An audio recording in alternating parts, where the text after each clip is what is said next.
J'écris pour toi, cher Théophile, un récit ordonné des événements qui se sont passés parmi nous. Je le fais pour que tu reconnaisses l'entière véracité des enseignements que tu as reçus.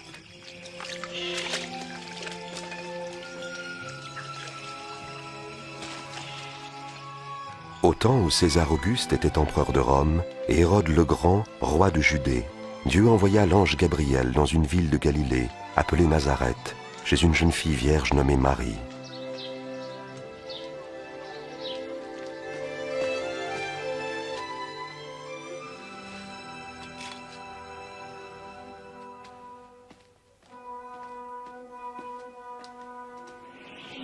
N'aie pas peur, Marie, car tu as trouvé grâce devant Dieu. Tu concevras et tu enfanteras un fils à qui tu donneras le nom de Jésus.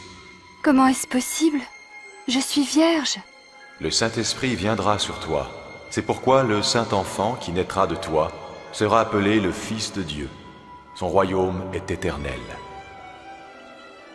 Alors Marie se rendit dans une ville des montagnes de Judée, chez sa cousine Élisabeth, elle aussi miraculeusement enceinte. Élisabeth! Marie, cousine Marie, tu es bénie entre toutes les femmes, et l'enfant que tu portes lui aussi est béni. Car à l'instant où tu m'as salué, le bébé qui est en mon sein a remué d'allégresse. Mon âme exalte et magnifie le Seigneur. Et mon esprit a trouvé la joie en Dieu, mon Sauveur. Désormais, tous les âges diront mon bonheur.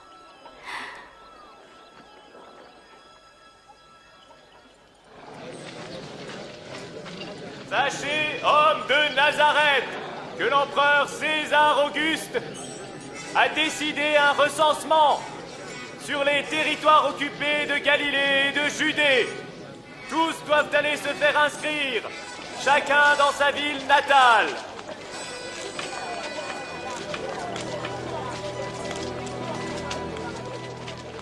Et Marie se rendit à Bethléem en Judée avec son fiancé Joseph pour se faire recenser.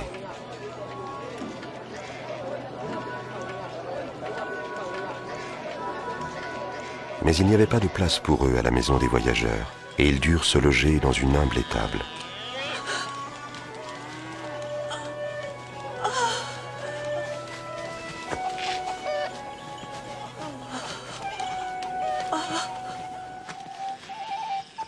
Dans les champs environnants, des bergers passaient la nuit pour garder leurs troupeaux. Soudain, un ange de Dieu leur apparut, et la gloire du Seigneur resplendit autour d'eux.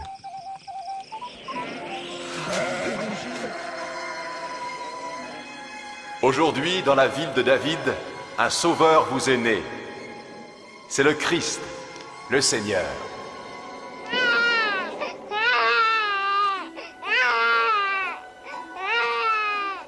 Les bergers allèrent vite voir le bébé qui était couché dans une mangeoire. Ils étaient les premiers à répandre l'évangile, la bonne nouvelle du Sauveur né d'une vierge.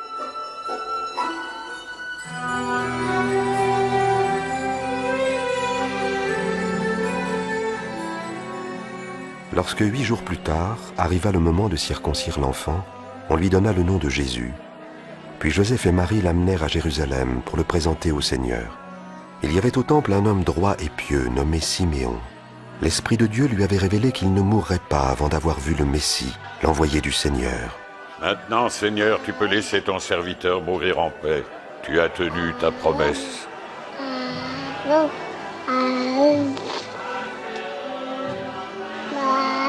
Car de mes yeux, j'ai vu le Sauveur qui vient de toi. Que le Très-Haut vous bénisse.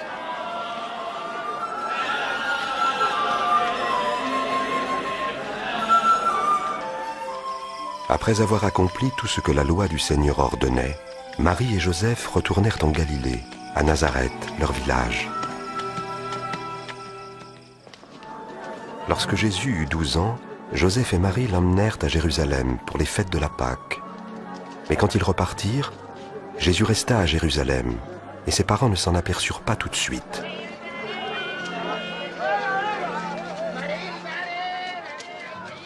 Ils retournèrent à Jérusalem pour le chercher, et le 3e jour, ils le retrouvèrent au temple, assis au milieu des maîtres religieux. Qui est cet enfant qui pose tant de questions? Il vient de Nazareth. Nous le croyons reparti avec nous. Veuillez excuser sa ferveur. Tous étaient frappés par son intelligence.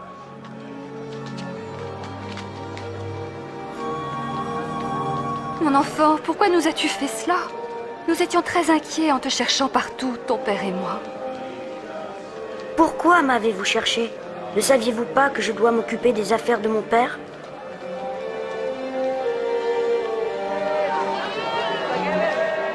Jésus retourna avec eux à Nazareth.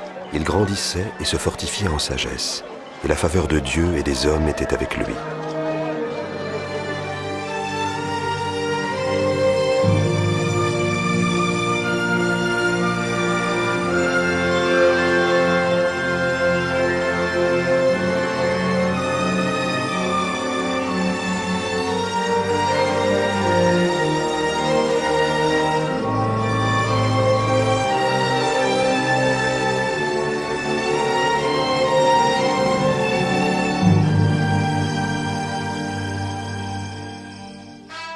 C'était la 15e année du règne de l'empereur Tibère. Ponce Pilate était gouverneur de Judée, et Hérode régnait sur la Galilée. Anne et Caïphe étaient les grands prêtres. Cette année-là, Dieu confia son message à Jean dans le désert. Il parcourait la région du Jourdain, proclamant un baptême en signe de repentance, afin que Dieu pardonne les péchés. Éloignez-vous du péché! Faites-vous baptiser, et Dieu pardonnera vos péchés! Ainsi qu'il est écrit au livre des paroles du prophète Ésaïe. Une voix crie dans le désert, préparez le chemin du Seigneur. Rendez droit ses sentiers, tout ravin sera comblé. Toute montagne et toute colline seront abaissées. Les passages tortueux seront redressés, les chemins rocailleux aplanis, et tous les hommes verront le salut de Dieu. Que devons-nous faire? Oui, dis-le-nous! Oh vous, race de vipères! Qu'attends-tu de nous? Aide-nous! Dis-nous comment il faut faire! Que celui qui possède 2 vêtements en donne un à l'homme qui n'en a aucun. Et que celui qui a de quoi manger partage ce qu'il a. Maître. Et nous, les collecteurs d'impôts, que devons-nous faire? N'exigez rien de plus que ce qui est légal. Et pour nous, soldats, que conseilles-tu? Eh bien, n'extorquez d'argent à personne. Et ne dénoncez personne sans raison. Contentez-vous de votre paye.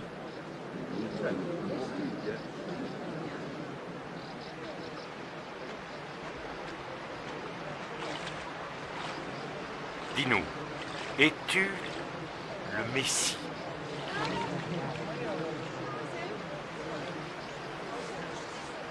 Moi, je vous baptise dans l'eau. Mais un autre, bien plus puissant que moi, arrivera. Je ne suis pas digne de délier la courroie de ses sandales.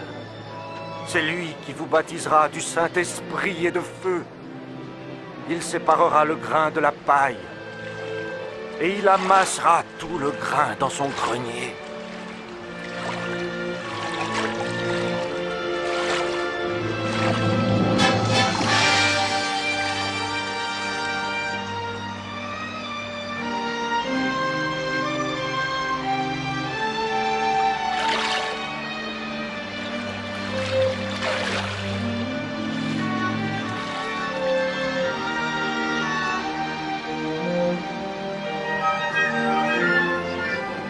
Et le Saint-Esprit descendit sur Jésus sous la forme d'une colombe.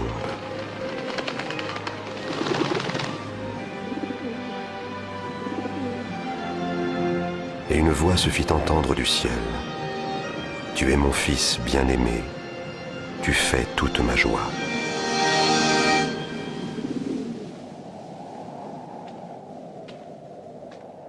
Jésus avait environ 30 ans lorsqu'il commença son œuvre. Rempli du Saint-Esprit, il revint du Jourdain, et l'Esprit le conduisit dans le désert où il fut tenté par le diable durant 40 jours. Il ne mangea rien pendant ces jours-là, puis il eut faim.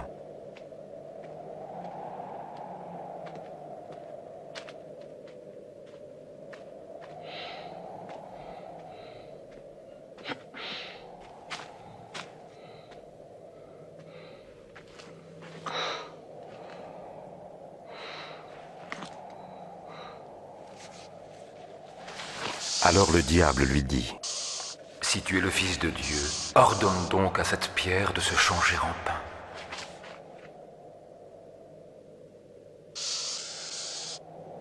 Il est écrit que l'homme ne vivra pas seulement de pain, mais de toute parole que Dieu prononce.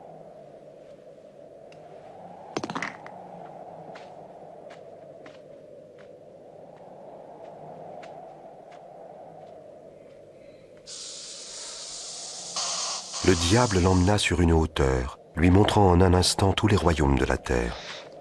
Je te donnerai tout ce pouvoir avec la gloire de ces royaumes, parce que c'est à moi qu'il a été remis et que je le donne à qui je veux. Toi donc, si tu m'adores, tu l'auras tout entier.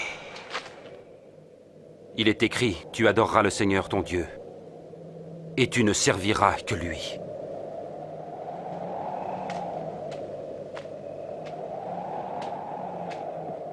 Le diable le conduisit ensuite à Jérusalem et le plaça tout en haut du temple. Si tu es le Fils de Dieu, jette-toi d'ici en bas, car il est écrit que Dieu ordonnera à ses anges de te garder. Il est écrit aussi qu'ils te porteront sur leurs mains, de peur que ton pied ne heurte quelque pierre.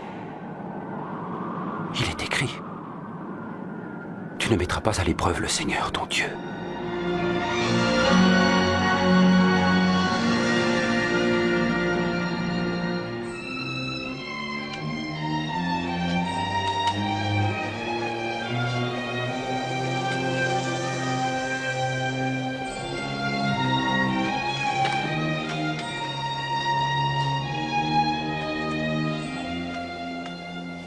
Jésus alla à Nazareth, le village de son enfance.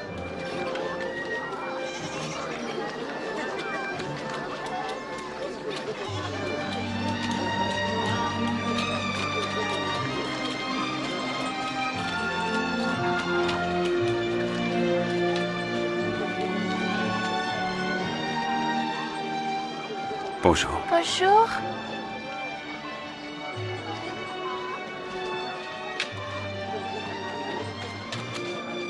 Le jour du culte, il entra à la synagogue, selon son habitude.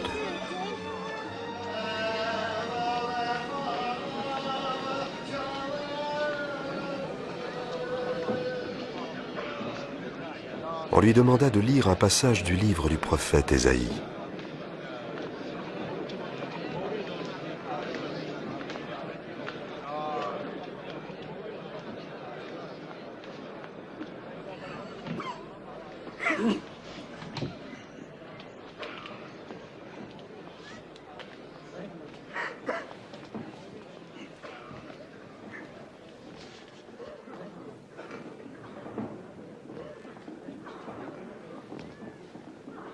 L'Esprit du Seigneur est sur moi. Il m'a choisi pour annoncer la bonne nouvelle aux pauvres. Il m'envoie proclamer la délivrance aux captifs, le recouvrement de la vue aux aveugles, pour donner la liberté aux opprimés et proclamer l'année de grâce accordée par le Seigneur. Il parle bien.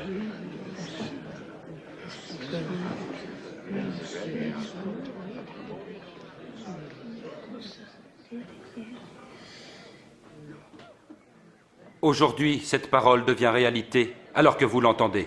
La parole s'accomplit. Mais il n'y a que le Messie qui puisse la réaliser. Comment le savoir? Vous me citerez sans doute ce proverbe, « Médecin, guéris-toi toi-même ».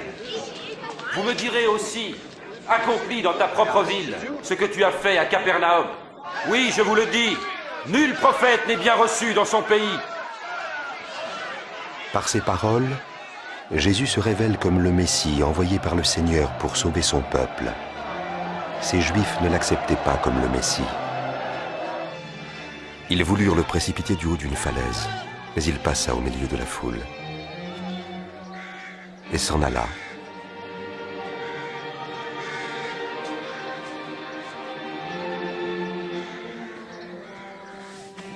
Il se rendit alors à Capernaum, ville de Galilée.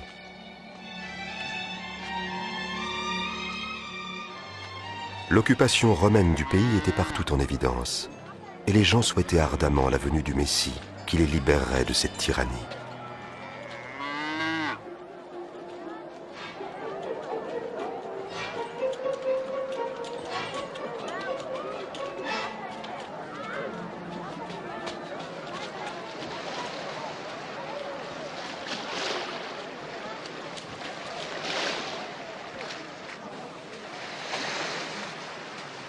La paix soit avec toi. Et avec toi, maître. M'embarqueras-tu, Simon? Pourquoi pas? Tu ne vas pas nous quitter? Parle-nous, parle-nous. Parle-nous! Jésus, parle-nous!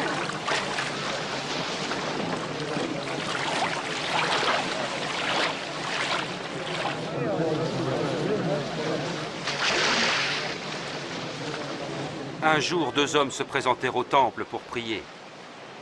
L'un d'eux était chef religieux, l'autre collecteur d'impôts. Le chef religieux se tenait à part et priait. « Oh Dieu, je te remercie de ne pas être avare, malhonnête et adultère comme les autres hommes. En particulier de ne pas être comme ce collecteur d'impôts là-bas. Je jeûne 2 jours par semaine. Je donne 1/10 de tous mes revenus. » Mais le collecteur d'impôts se tenait à part et n'osait même pas lever les yeux. Il se frappait la poitrine en disant « Dieu, aie pitié du pécheur que je suis. » Je vous l'assure, c'est ce dernier et non pas l'autre qui rentrait chez lui fut déclaré juste devant Dieu. Car tout homme qui s'élève sera abaissé, et celui qui s'abaisse sera élevé. Avance ta barque plus loin dans les eaux profondes. Puis toi et tes compagnons, jetez vos filets pour la pêche. Oh, maître, nous avons pêché dur toute la nuit, et sans rien prendre.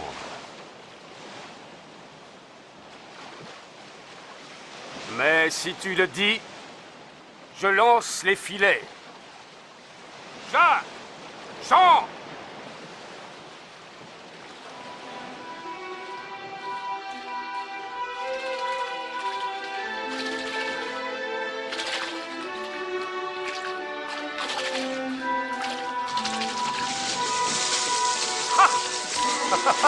Jacques!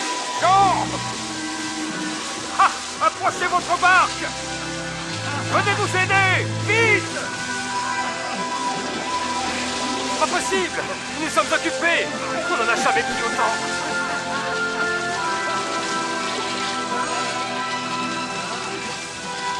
Ça suffit. Ça suffit.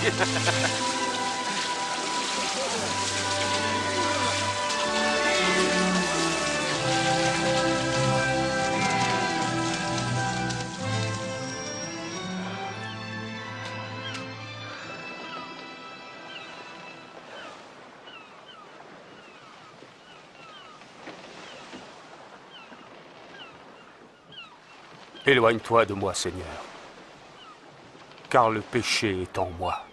N'aie pas de crainte, car tu pêcheras des hommes désormais.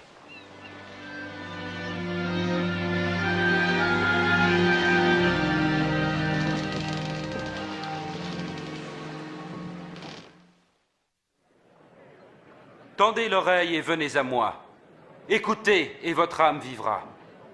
Cherchez l'Éternel pendant qu'il se trouve, invoquez-le tandis qu'il est prêt, que le coupable abandonne sa voie, et l'homme malfaisant ses pensées, qu'il revienne à l'Éternel qui aura compassion de lui, qui pardonnera généreusement. Vous sortirez dans la joie et vous serez conduits dans la paix. Il vient, c'est lui, regardez. Jésus! Jésus!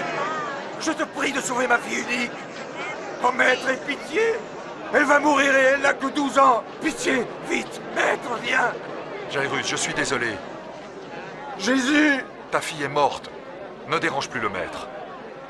Ne crains rien. Crois seulement et ta fille guérira.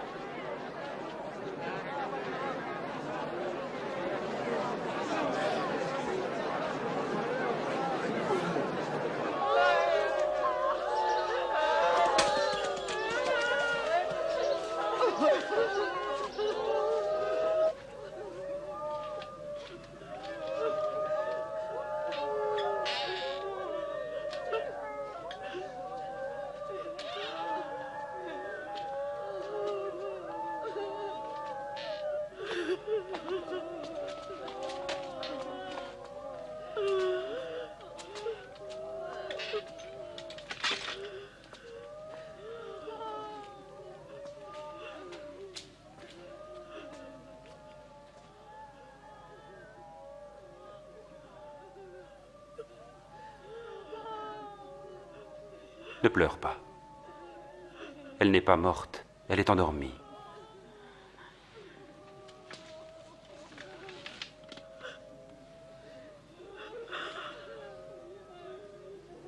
Enfant, lève-toi.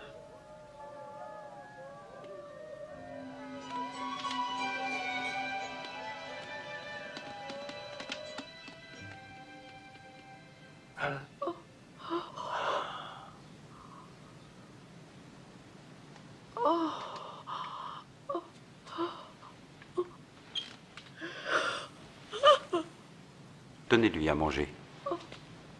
Mais ne dites rien. Personne ne doit être mis au courant.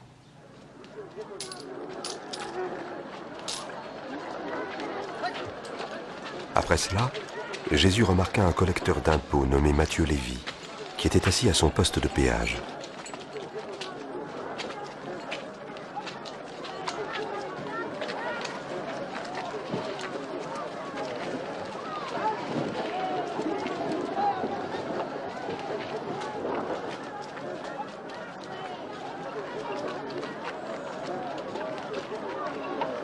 Suis-moi.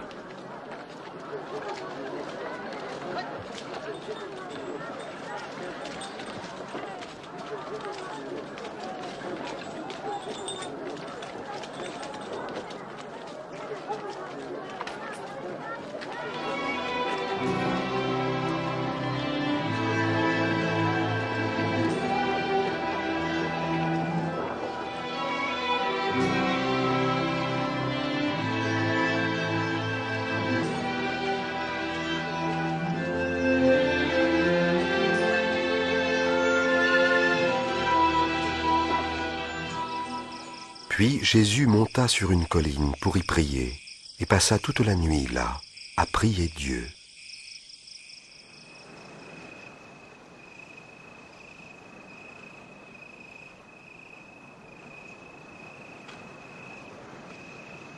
À l'aube, il appela ses disciples et en choisit 12 pour être ses compagnons. Il les nomma apôtres.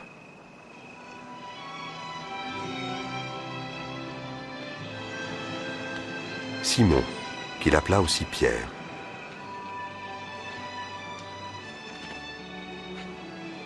Et André, son frère.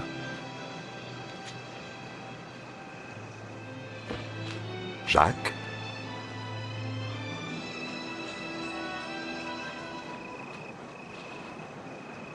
Et Jean.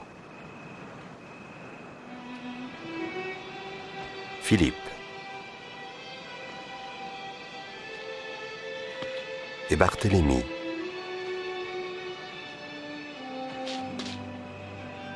Et Matthieu.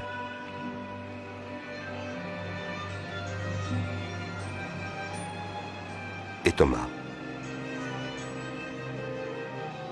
Ainsi que Jacques, fils d'Alphée. Et Simon, appelé Zélote. Et aussi Judas, le fils de Jacques. Et Judas Iscariote, qui devait le trahir.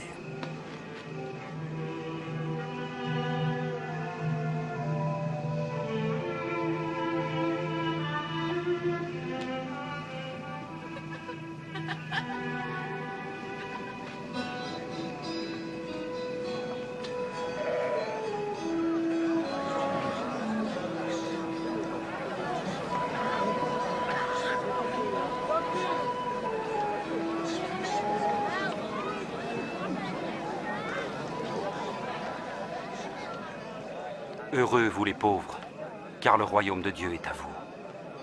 Heureux vous qui avez faim, car vous serez rassasiés. Heureux vous qui pleurez maintenant, car vous rirez. Heureux ceux qui seront haïs, méprisés, insultés, et traités de mauvais à cause du Fils de l'homme. Réjouissez-vous alors et dansez de joie, car une belle récompense vous attend dans le ciel. En effet, c'est ainsi que leurs ancêtres ont traité les prophètes.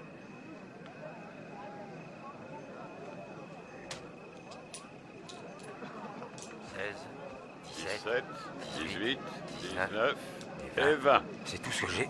Comment ça, c'est tout ce que tu as? Malheur à vous qui possédez des richesses, car vous avez eu votre bonheur.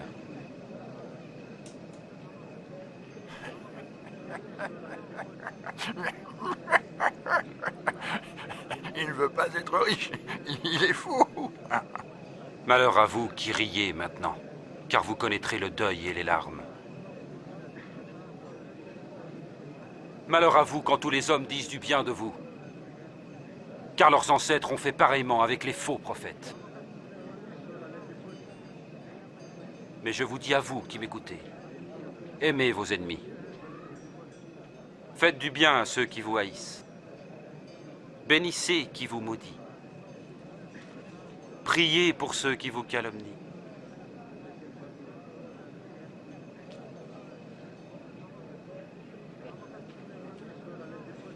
Si quelqu'un te donne une gifle sur une joue, offre-lui aussi l'autre.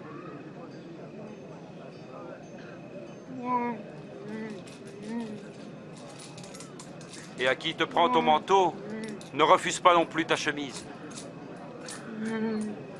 Et donne à tous ceux qui te demandent. Et si quelqu'un te prend ton bien, ne lui demande pas de te le rendre. Faites aux autres ce que vous voudriez que l'on fasse pour vous.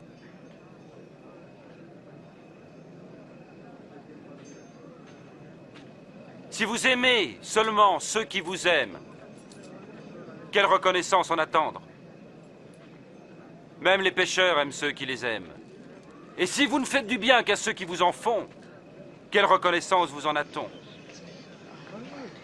Les pécheurs en font autant. Comment a-t-il pu le toucher? Et lui adresser la parole. Ça me dégoûte.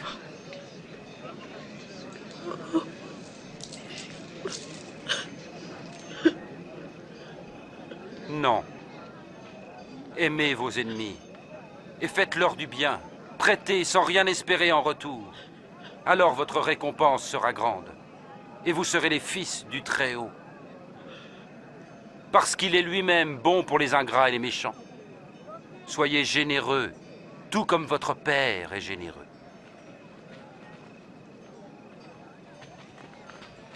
Sauve-nous, Jésus! Ne jugez pas et vous ne serez pas jugés. Ne condamnez pas et on ne vous condamnera pas. Pardonnez et on vous pardonnera. Jésus, montre-nous le chemin.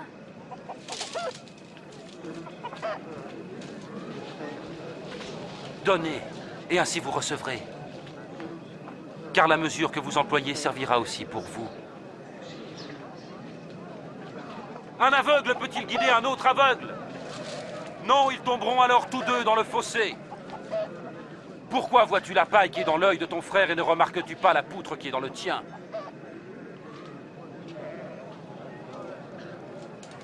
Oh maître, guide nos pas. Nous avons besoin de toi, maître. Heureuse est la mère qui t'a porté et allaité. Heureux plutôt ceux qui écoutent la parole de Dieu et qui l'observent. Je voudrais connaître cet homme. Penses-tu qu'il pourrait être notre Messie?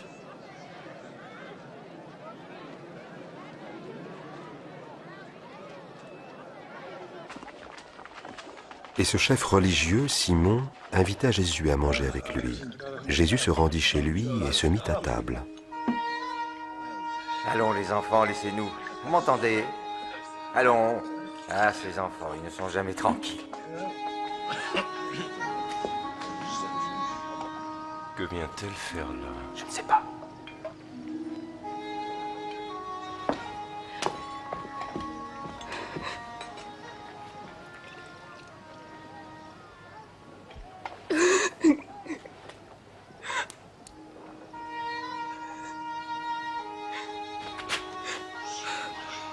Qu'est-ce qu'elle fait ici?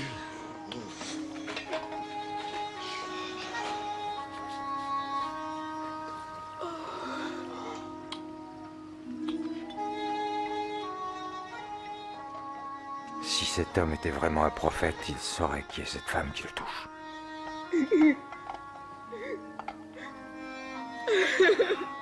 Il saurait qu'elle est une femme de mauvaise vie. Je sais qui est cette femme, Simon. Alors écoute ceci. C'est l'histoire d'un prêteur à qui deux hommes devaient de l'argent. L'un lui devait 500 pièces d'argent et l'autre 50. Aucun des deux ne pouvant le payer, il leur fit grâce de leur dette. Lequel des deux l'aima le plus? Celui, je pense, auquel il avait remis la plus grosse dette. Tu as raison. Vois-tu cette femme? En arrivant, tu ne m'as pas versé d'eau sur les pieds. Elle m'a baigné les pieds de ses larmes et les a essuyés avec ses cheveux. Tu ne m'as pas embrassé pour m'accueillir. Mais elle n'a pas cessé de m'embrasser les pieds. Tu n'as pas répandu d'huile sur ma tête, mais elle a répandu du parfum sur mes pieds. Je vous le dis, ses nombreux péchés sont pardonnés, c'est pourquoi elle montre tant d'amour. Mais celui à qui on pardonne peu, manifeste peu d'amour.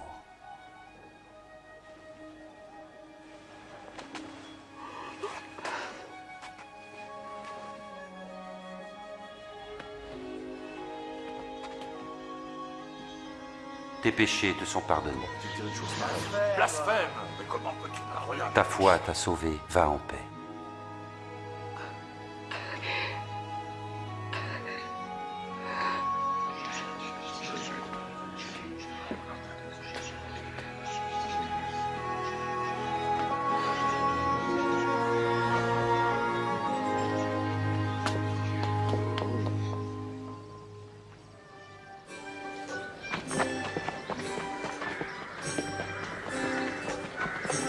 Jésus annonçait la bonne nouvelle du royaume de Dieu. Les 12 disciples l'accompagnaient, ainsi que quelques femmes qui avaient été délivrées d'esprits mauvais. Marie, appelée Madeleine, Jeanne, femme de Chouza, administrateur à la cour d'Hérode, et Suzanne.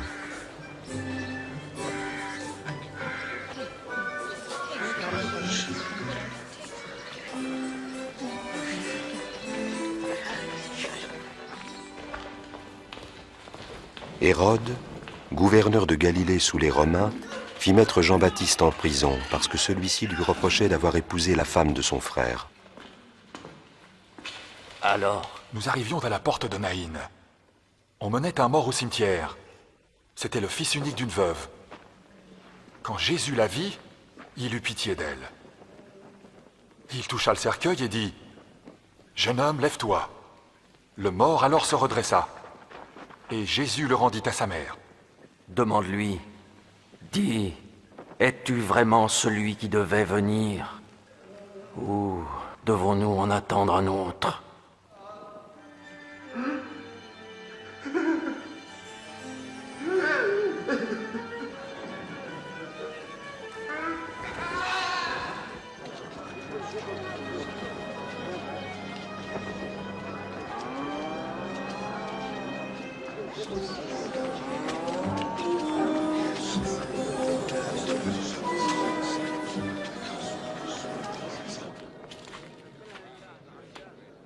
Maître.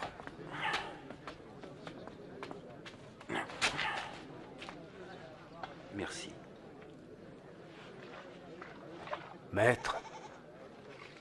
C'est Jean-Baptiste qui nous envoie. Es-tu vraiment celui qui devait venir? Ou devons-nous en attendre un autre? Dites-lui ce que vous avez vu et entendu. Les aveugles voient, les boiteux marchent. Bienheureux qui ne perdra pas sa foi en moi.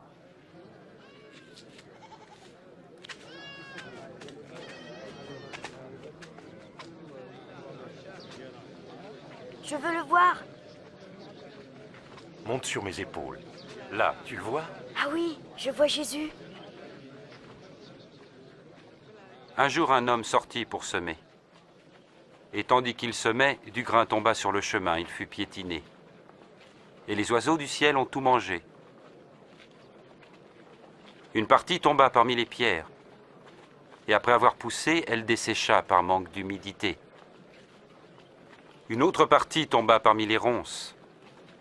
Et les ronces levèrent avec le grain et l'étouffèrent. Mais une partie tomba en bonne terre. Et les grains germèrent et produisirent du fruit. Chaque grain en donna 100 autres. Maître, dis-nous, pourquoi parles-tu en parabole devant les foules? Vous avez reçu le privilège de connaître les secrets du royaume de Dieu. Mais pour les autres, cela leur est dit en parabole, Ainsi, bien qu'ils regardent, ils ne voient pas, bien qu'ils entendent, ils ne comprennent pas.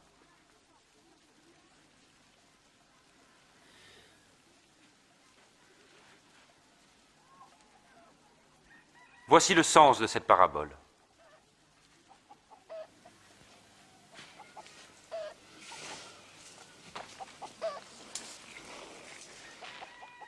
Le grain est la parole de Dieu. Le grain tombé au bord du chemin, ce sont ceux qui entendent. Mais ensuite, le diable survient et enlève cette parole de leur cœur pour les empêcher d'y croire et d'être sauvés. Le grain qui tombe en terre pierreuse représente ceux qui reçoivent la parole et en sont joyeux. Mais elle ne prend pas racine. Pendant un moment, ils croient. Mais au moment de l'épreuve, ils abandonnent tout. Ce qui est tombé dans les ronces, ce sont ceux qui entendent, mais se laissent étouffer par les soucis, les richesses et les plaisirs de la vie. Leurs fruits ne mûrissent jamais. Et le grain tombé en bonne terre, ce sont ceux qui entendent la parole dans un cœur loyal et bon et qui la retiennent. Leur persévérance portera ses fruits.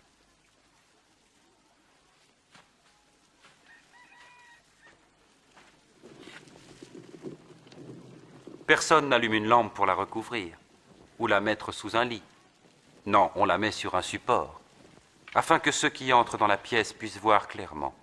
Car il n'y a rien de secret qui ne paraîtra au jour, rien de caché qui ne doive être connu et venir au grand jour. Écoutez donc avec attention, car à celui qui a, il sera donné. Mais celui qui n'a rien, il se verra enlever même le peu qu'il croit avoir. Maître, ta mère et tes frères se tiennent là dehors. Ils voudraient te voir. Ma mère et mes frères sont ceux qui écoutent la parole de Dieu et y obéissent.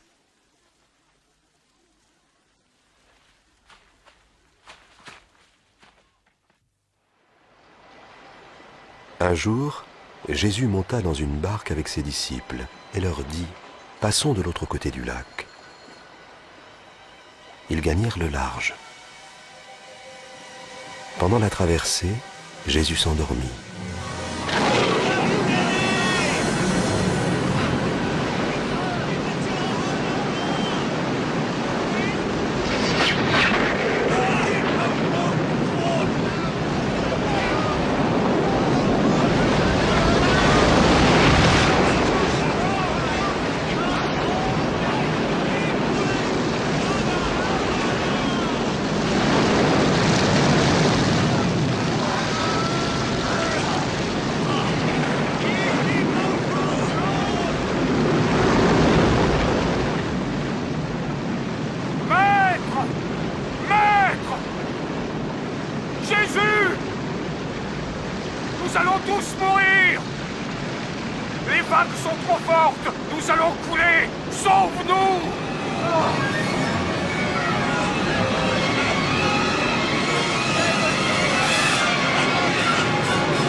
On va s'en sortir.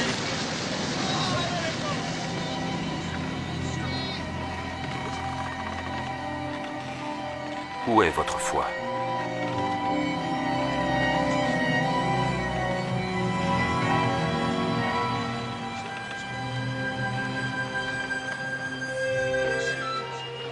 Puis, traversant le lac, ils abordèrent le pays des Géraséniens, lequel fait face à la Galilée.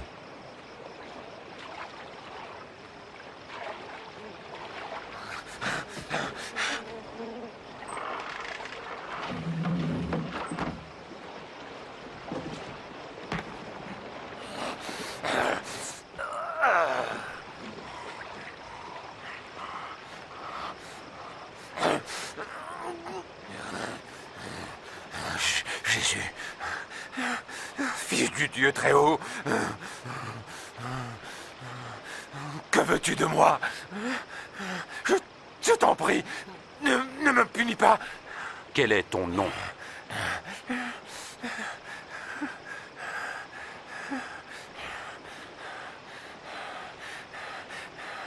Légion, nous te supplions, Ne nous jette pas dans l'abîme. Laisse-nous entrer dans ce troupeau de porcs.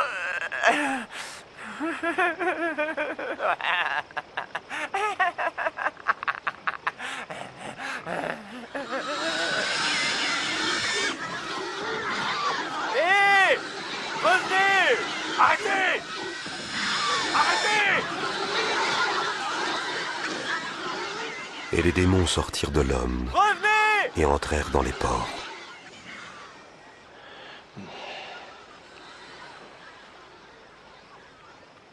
Va-t'en d'ici! Magicien! Va-t'en! Laisse-nous en paix! Va-t'en! Va-t'en d'ici!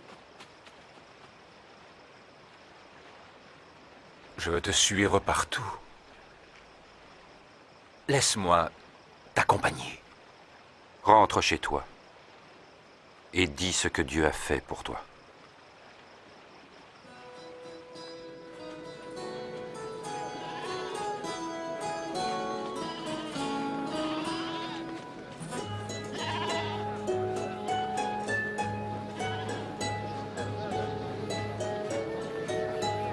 Jésus et ses disciples se retirèrent à l'écart vers Bethsaïda.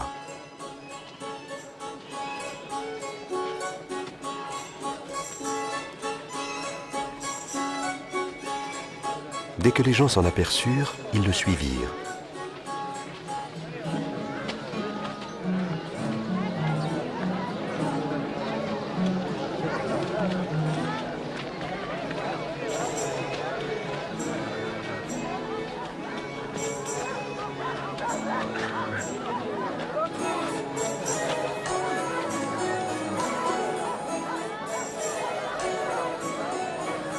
En fin de journée, Pierre dit à Jésus: Maître, dis-leur de s'en aller.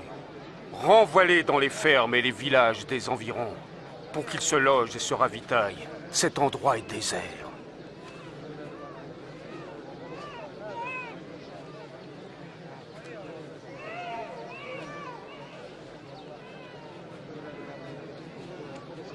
Donnez-leur vous-même à manger. Mais nous n'avons rien à part 5 pains et 2 poissons.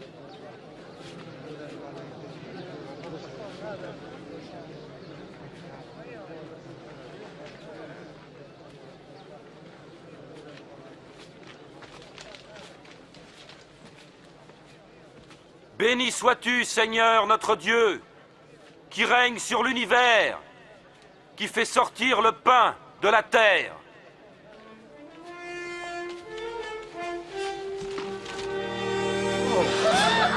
C'est un miracle. C'est incroyable!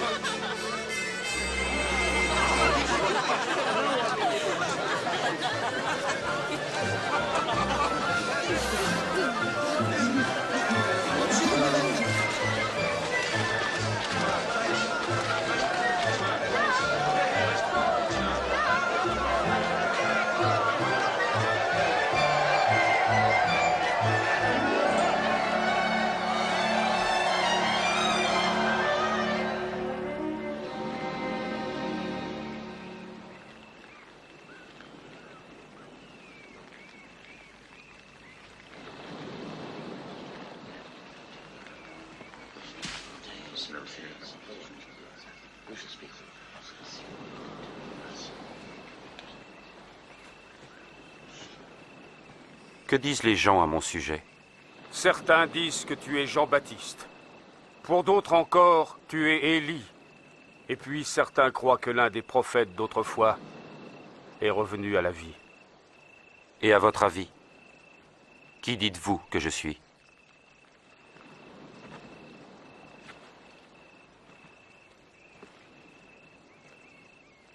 Tu es le Messie, l'envoyé de Dieu.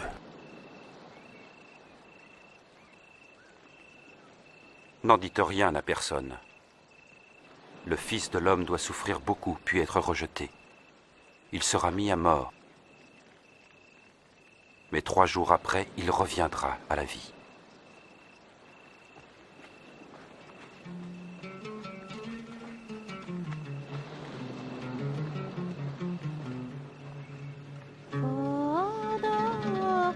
قلبي بشوق يلا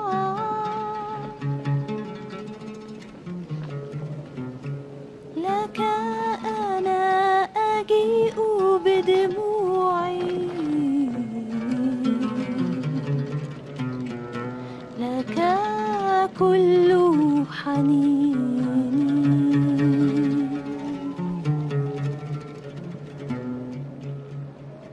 Qui d'entre vous me suivra? Je te suivrai, Seigneur.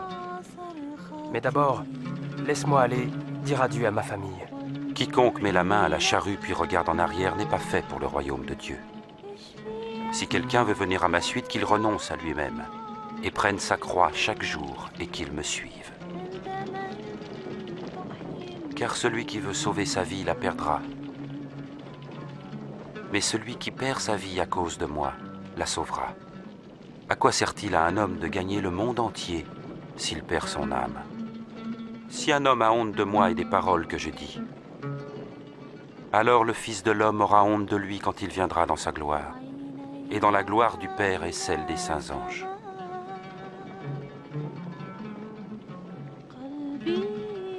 Je vous le dis, certains d'entre vous ne mourront pas avant d'avoir vu le règne de Dieu.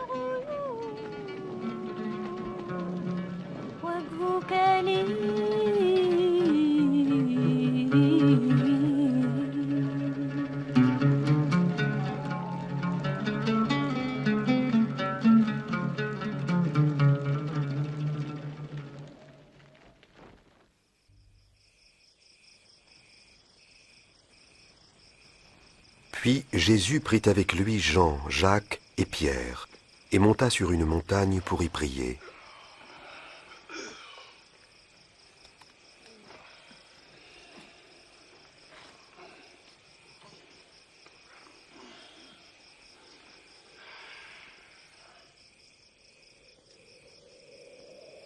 Pendant qu'il priait, son visage changea d'aspect, et ses vêtements devinrent d'une blancheur éblouissante.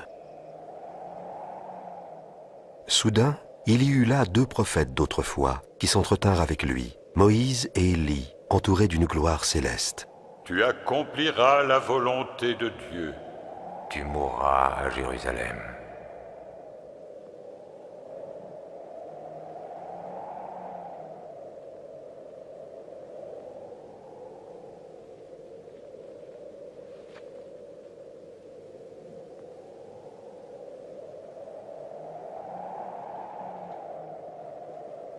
Au moment où Moïse et Élie quittaient Jésus, Pierre dit : « Maître, il est bon que nous soyons ici. Alors dressons 3 tentes. Une pour toi. Pendant qu'il parlait, une pour Moïse, un nuage se forma et les enveloppa. Et une pour Élie. Les disciples eurent peur. Alors du nuage, une voix se fit entendre. « Celui-ci est mon fils. Je l'ai choisi. Écoutez-le. »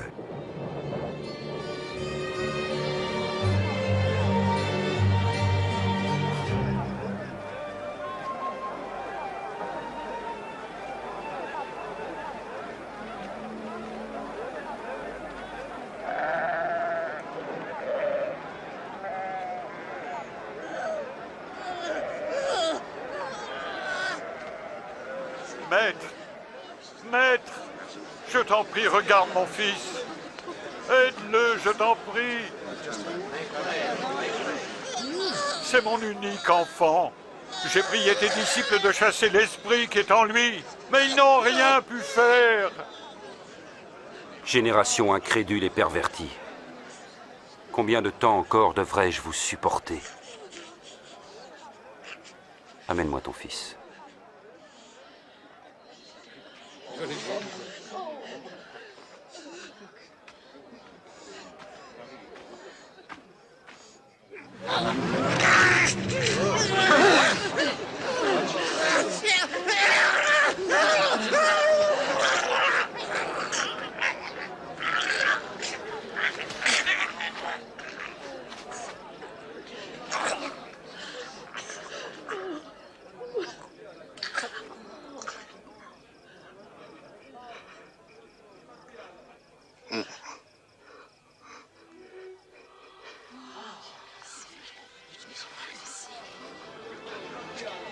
Son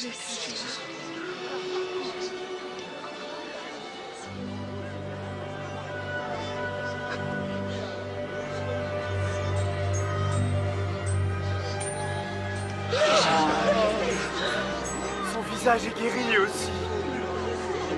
C'est merveilleux.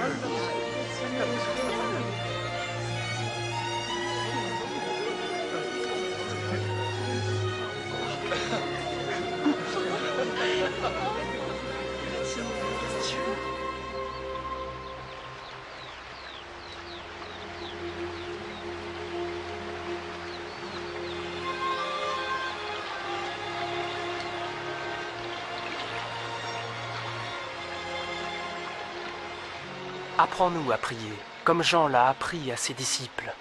Quand vous priez, dites « Notre Père qui es aux cieux, que ton nom soit sanctifié, que ton règne vienne, que ta volonté soit faite sur la terre comme au ciel.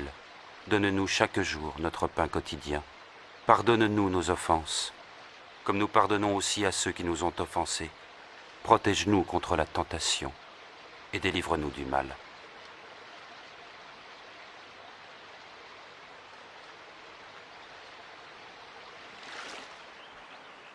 Demandez et vous recevrez.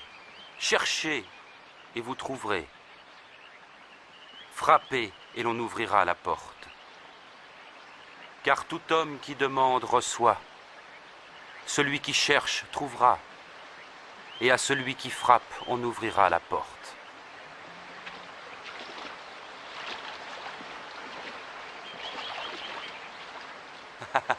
Si l'un de vous est père, donnera-t-il à son enfant un serpent quand il demande un poisson? Ou un scorpion quand il demande un œuf? Si donc vous qui êtes mauvais savez donner de bonnes choses à vos enfants, à plus forte raison notre Père Céleste donnera-t-il l'Esprit Saint à ceux qui le demandent? Je vous le dis, ne vous demandez pas qu'allons-nous manger? Avec quoi allons-nous nous habiller? Car la vie est plus que la nourriture, et le corps plus que le vêtement. Observez les corbeaux. Ils ne sèment, ni ne moissonnent, ils n'ont ni cellier, ni grenier, et Dieu les nourrit. Et ne valez-vous pas bien plus que les oiseaux?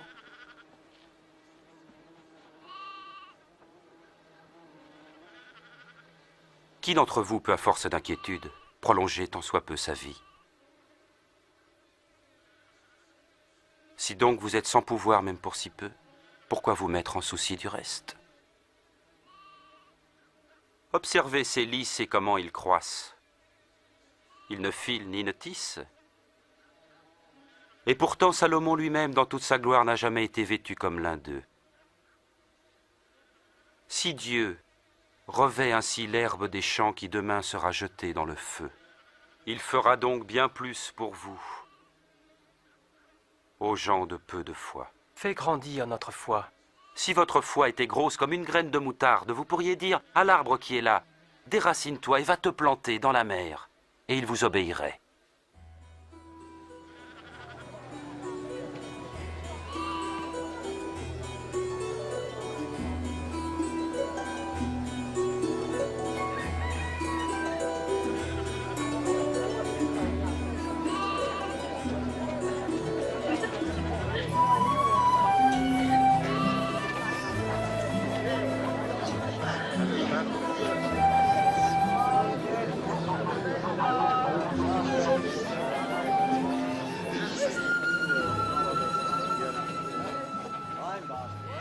Il y aura toujours des occasions de chute, mais malheur à qui en sera la cause. Il vaudrait mieux pour lui qu'on attache une pierre à son cou et qu'on le jette à la mer, pour qu'il ne provoque pas la chute de l'un de ses petits. À quoi est semblable le royaume de Dieu? Il ressemble à la graine de moutarde qu'un homme prit et mit dans son jardin. La graine poussa, devint un arbre, et les oiseaux du ciel nichèrent dans ses branches. Je suis pas sûr de savoir de quoi il parle. Comment peux-tu manger et boire avec ces collecteurs d'impôts et ces gens de mauvaise vie? Les bien portants n'ont pas besoin de docteur. Seuls les malades l'attendent. Je n'appelle pas ceux qu'on dit respectables à se repentir, mais les pécheurs.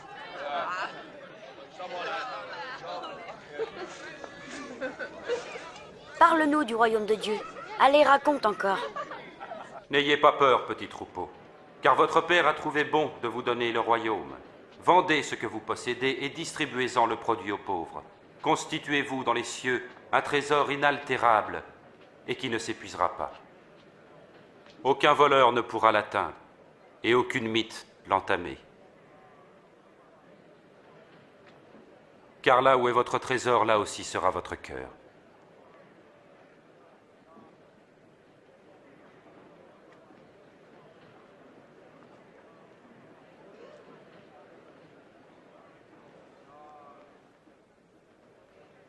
Femme, tu es délivrée de ton infirmité.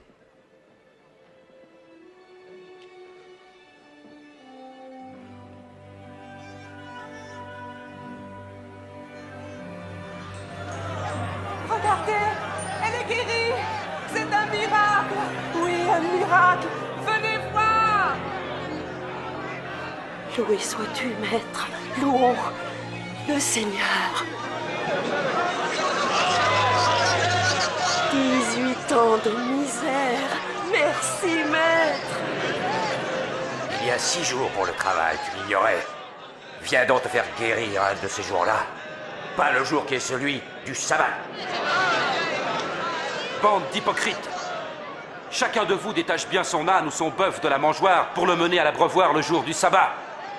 Alors cette descendante d'Abraham que Satan a tenue en son pouvoir pendant 18 ans, ne fallait-il pas la délivrer en ce jour du sabbat?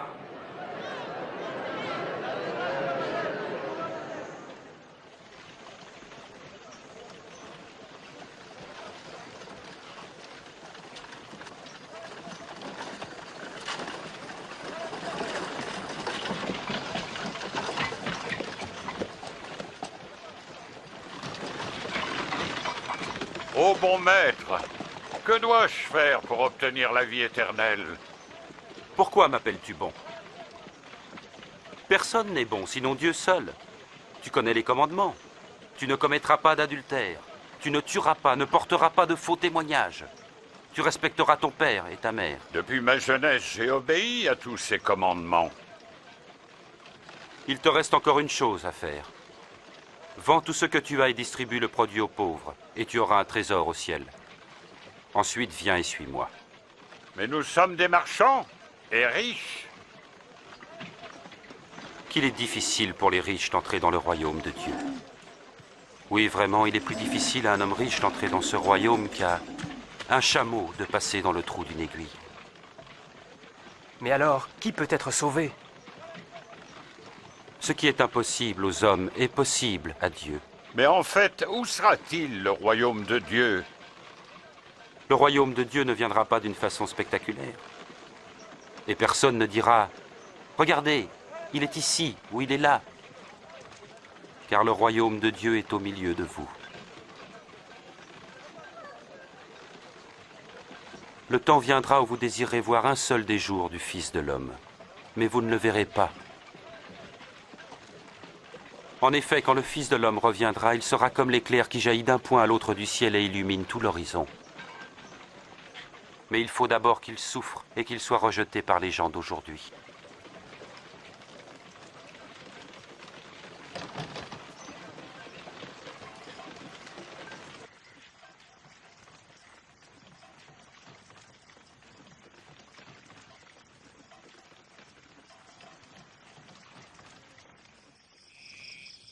Il est en fait plus facile au ciel et à la terre de disparaître qu'au plus petit détail de la loi de s'effacer.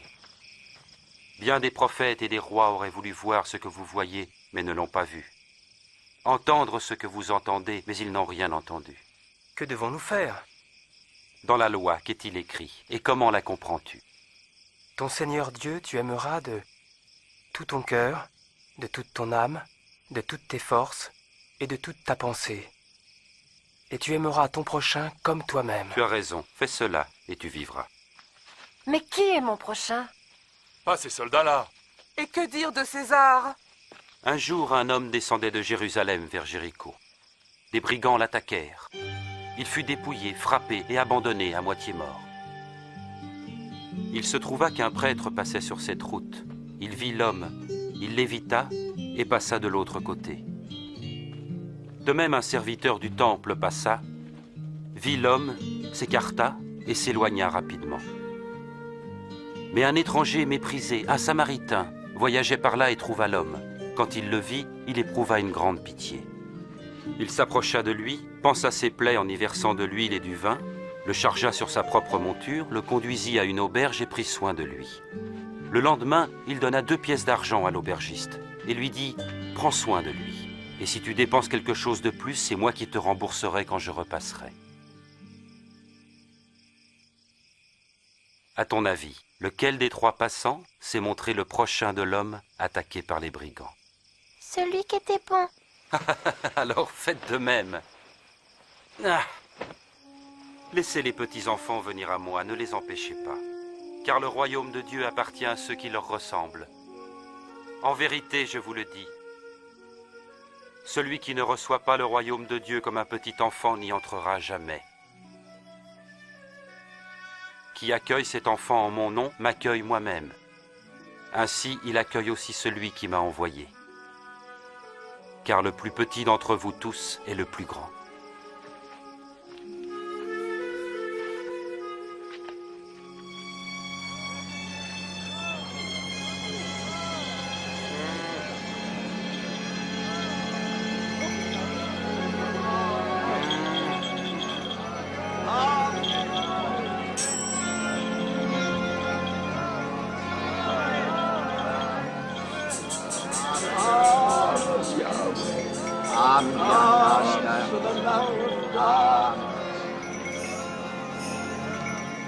Hé, qu'est-ce que c'est? Que se passe-t-il? C'est Jésus de Nazareth qui passe par là. Oh. Jésus. Oh. Jésus. Fils de David, aie pitié de moi.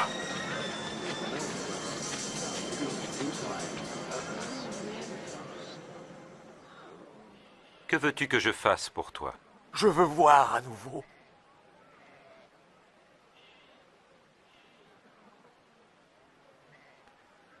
Alors vois, car ta foi t'a guéri. Ah, je vois. Je vois de nouveau. Oui, je vois.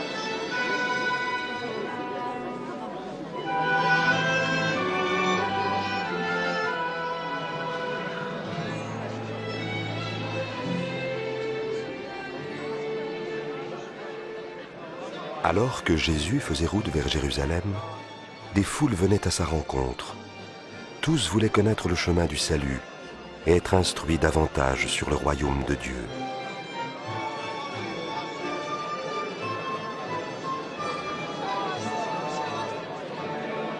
Cet homme est vraiment un prophète.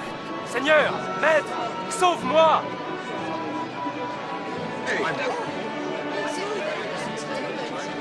Seigneur, Seigneur, sauve-nous, sauve-nous! Dieu soit loué! Seigneur, montre-nous le chemin! Beaucoup de gens commençaient à l'accepter comme Seigneur et Maître.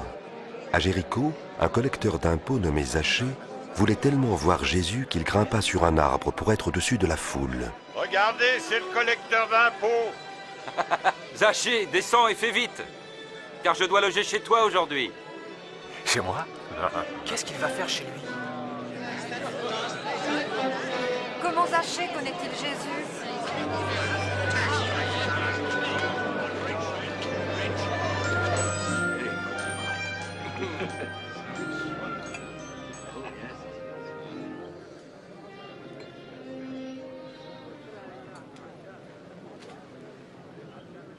Voilà. Je donne la moitié de mes biens aux pauvres. Et puis, si j'ai escroqué quelqu'un, je promets de rendre 4 fois plus.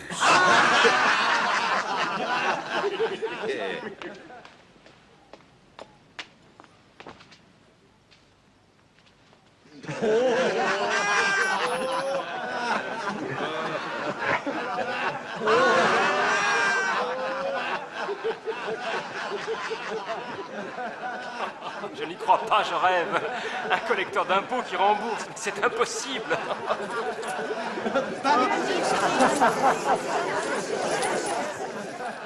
Le salut vient d'entrer dans cette maison, car cet homme lui aussi est un descendant d'Abraham.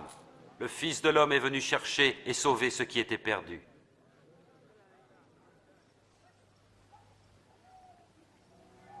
Écoutez,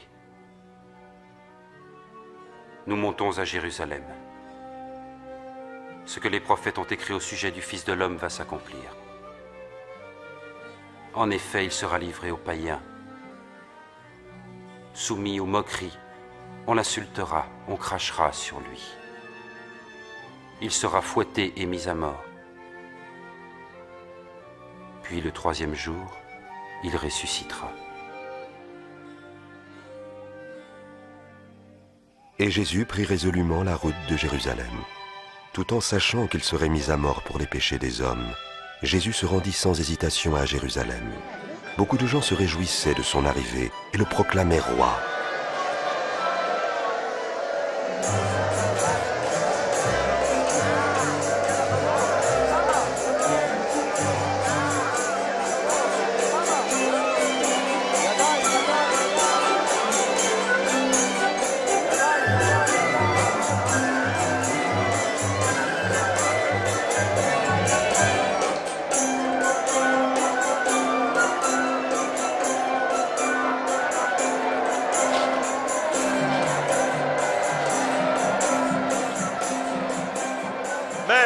Demande à tes disciples de faire moins de bruit.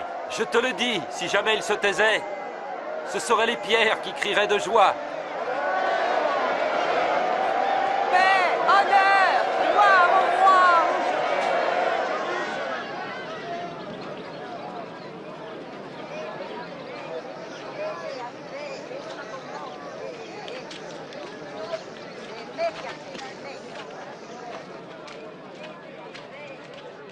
Quand il approcha de la ville et qu'il l'aperçut, il pleura sur elle.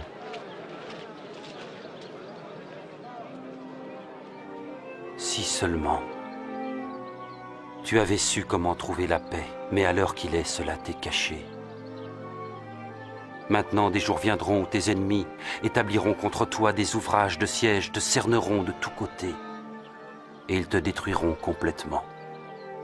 Ils tueront tes enfants, et ils ne laisseront pas en toi pierre sur pierre parce que tu n'as pas reconnu le temps où tu as été visité.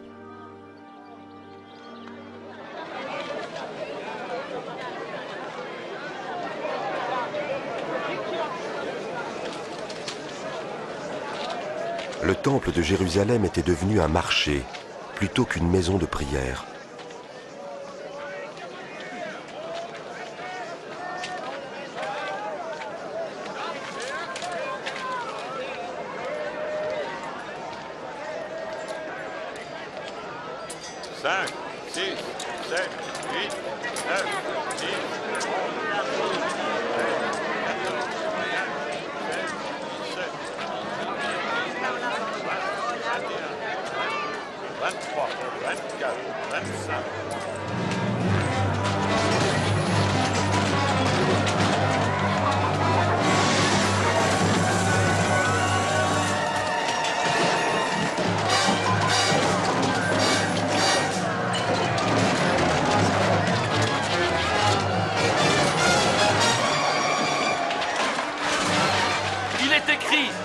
Ma maison sera une maison de prière, mais vous en avez fait un repère de brigands. Il se dirige vers mes maîtres. Arrêtez-le! Arrêtez-le!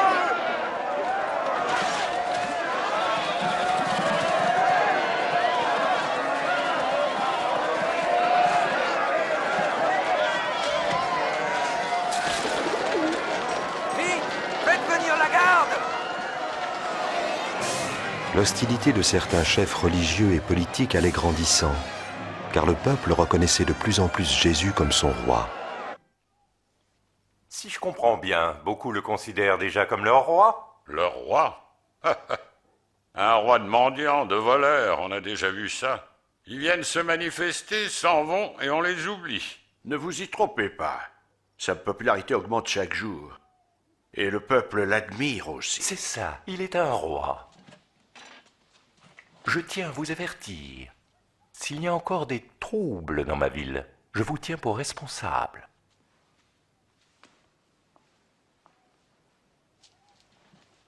Il a peut-être raison. Il est temps de confronter ce Galiléen. À mesure que Jésus lançait ses attaques contre la clique hypocrite des chefs religieux et des anciens, sa popularité ne faisait que s'accroître, et l'hostilité de ses ennemis en faisait autant. Dans le temple, Jésus vit une veuve très pauvre qui déposait en guise d'offrande 2 petites pièces de cuivre. Allez, donne un peu plus. En vérité, cette pauvre veuve a donné bien plus que tous les autres, car tous ont pris sur leur superflu pour mettre dans les offrandes. Mais elle, dans sa misère, a donné tout ce qu'elle avait pour vivre. Dis-nous, de quel droit agis-tu de la sorte? Qui donc t'y autorise? Je vous réponds par une question. C'est avec quelle autorité que Jean a baptisé, celle de Dieu ou celle des hommes?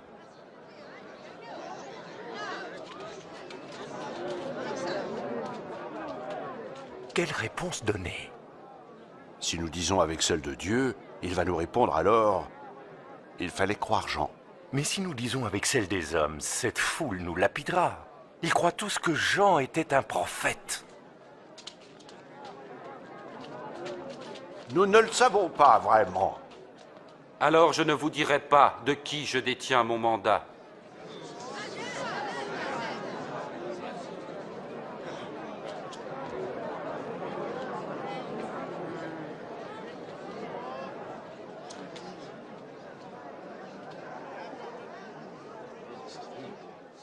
Il était une fois un homme qui planta une vigne. Il la loua à des vignerons et partit pour un long voyage. Lorsque vint le moment des vendanges, il envoya un serviteur afin qu'on lui remette sa part de la récolte. Mais les vignerons le frappèrent et le renvoyèrent les mains vides. L'homme en envoya un autre. Lui aussi, ils le rouèrent de coups, l'insultèrent et le renvoyèrent les mains vides. Notre homme envoya un 3e serviteur, mais les vignerons le blessèrent et le chassèrent. Le propriétaire de la vigne se dit alors, « Que faire? Je vais envoyer mon fils bien-aimé. Ils vont bien le respecter. » Mais à la vue du fils, les vignerons firent ce raisonnement. « Celui-ci est l'héritier. Tuons-le pour que la vigne soit à nous. » Parle-nous encore, Seigneur. Alors ils l'emmenèrent au dehors et le tuèrent. Que fera donc le maître de la vigne à ses vignerons? Il reviendra, fera périr ses méchants et confiera la vigne à d'autres. Et que veut dire cette prophétie? La pierre que les constructeurs avaient rejetée, c'est elle qui est devenue la pierre principale. Celui qui tombera sur cette pierre-là se brisera la nuque. Et si cette pierre tombe sur quelqu'un, il sera écrasé. Maître, tu parles et enseignes de façon correcte, sans tenir compte du statut social de tes auditeurs, et tu enseignes la voie de Dieu en vérité. Dis-nous, avons-nous le droit de payer l'impôt à l'empereur César, oui ou non? Attention, Seigneur, c'est un piège! Montre-moi une pièce d'argent.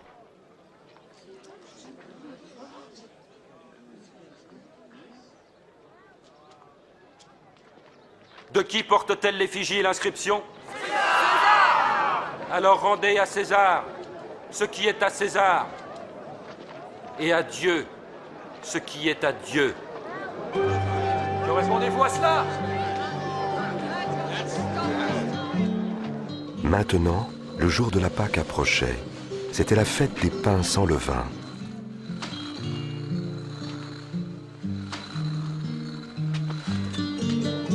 Jésus envoya Simon-Pierre et Jean pour qu'ils préparent le repas de la Pâque.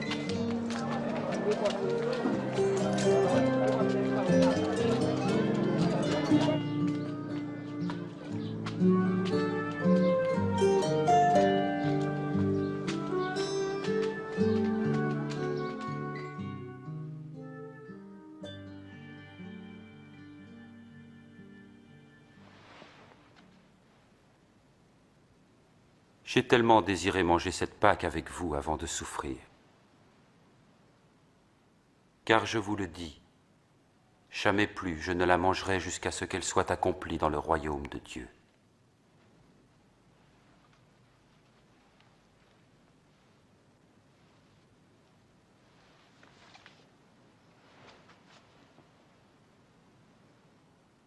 Béni sois-tu, Seigneur notre Dieu, qui règne sur l'univers, qui fait sortir le vin de la vigne.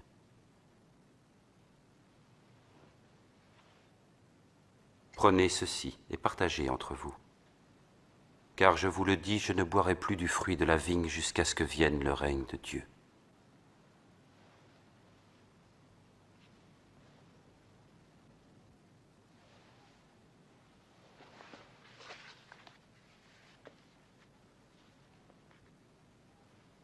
Béni sois-tu, Seigneur notre Dieu, qui règne sur l'univers, qui fait sortir le pain de la terre.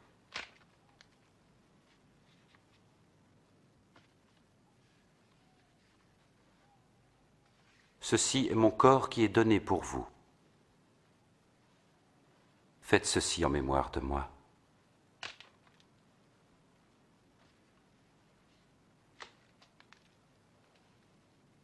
Cette coupe est la nouvelle alliance conclue par mon sang, versé pour vous.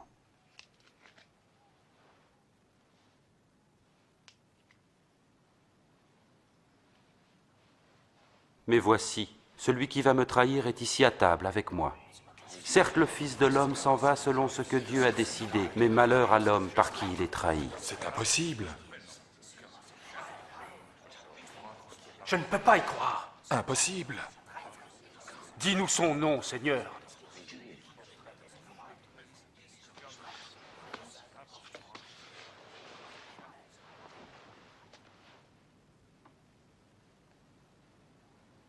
Le plus grand parmi vous doit être comme le plus petit. Et celui qui commande comme celui qui sert. Car qui est le plus grand? Celui qui est à table ou celui qui sert? Celui qui est à table, n'est-ce pas? Or, je suis au milieu de vous comme un serviteur. Vous avez persévéré avec moi dans mes épreuves. C'est pourquoi je vous confie le royaume, comme mon Père me l'a confié. Vous mangerez et vous boirez à ma table dans mon royaume. Et vous siégerez sur des trônes pour gouverner les 12 tribus d'Israël. Il n'y a donc pas de traître. Simon, Simon, écoute. Satan vous réclame pour vous éprouver tous, pour séparer le bon du mauvais, tel le fermier qui sépare le grain de la paille. Mais j'ai prié, Simon, pour que ta foi ne défaille pas. Et quand tu seras revenu à moi, affermis tes frères. Maître, avec toi je suis prêt à aller en prison, et même à la mort. Je te le dis, Pierre, le coq ne chantera pas aujourd'hui que tu n'aies par 3 fois nié me connaître.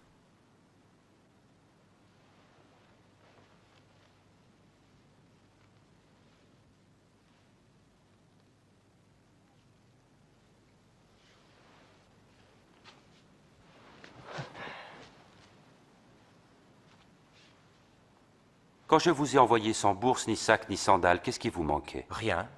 Non, rien. Mais maintenant, si vous en avez, il faut les prendre.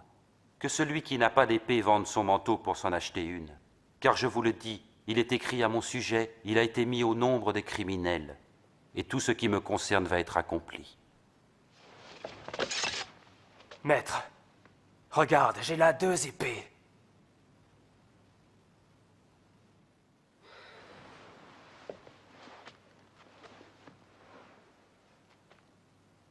Ça suffit. Et le conseil des anciens se réunit pour voir comment il pourrait faire mourir Jésus. C'est alors que Satan entra en Judas Iscariote, l'un des 12 disciples de Jésus.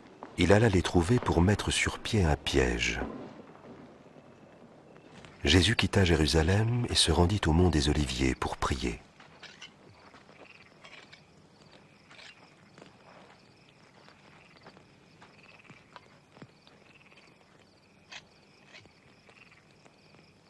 Priez pour ne pas céder à la tentation.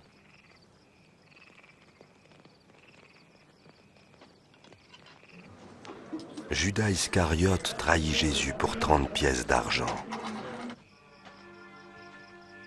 Jésus savait que l'heure de sa mort, de son sacrifice pour les péchés des hommes, approchait rapidement. Et il priait.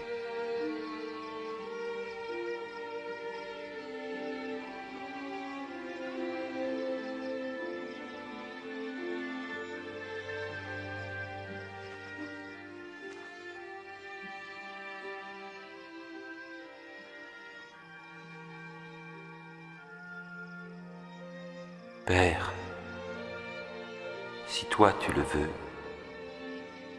éloigne de moi cette coupe, mais que soit faite ta volonté et non la mienne. Alors, un ange du ciel apparut pour le fortifier. Sa prière se fit de plus en plus pressante, et sa sueur devint comme des gouttes de sang.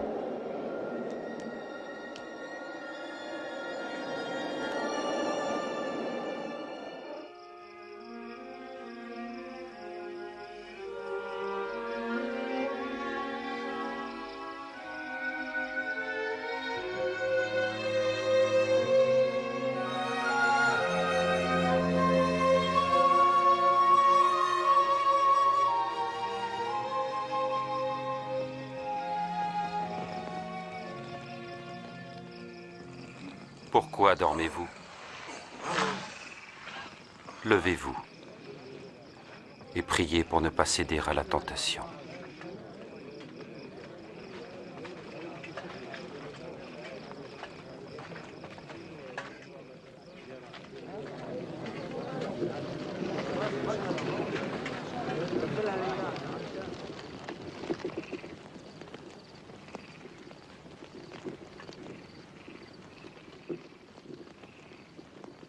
Judas.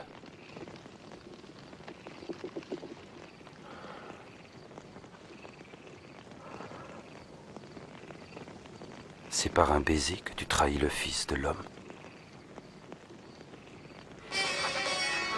Maître, nous avons nos épées.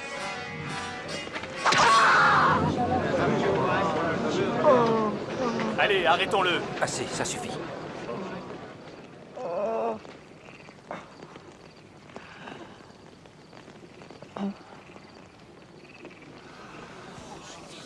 C'est un miracle.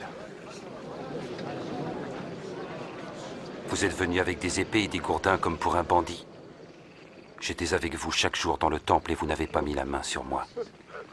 Mais cette heure-ci est à vous et à la puissance des ténèbres.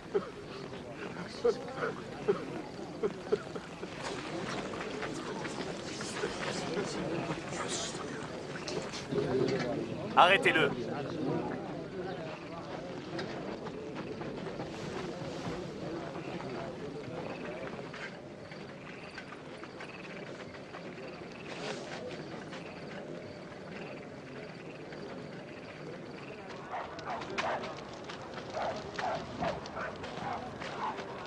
Gardez-le bien.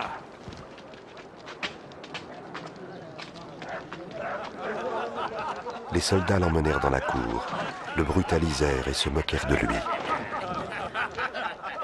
voilà le manteau du roi. Dis-nous ce qui va se passer. Est-ce que tu vas nous sauver, Majesté? Est-ce que tu vas nous sauver? J'ai vu cet homme-là avec Jésus. Femme, je ne le connais pas. Je les ai vus ensemble.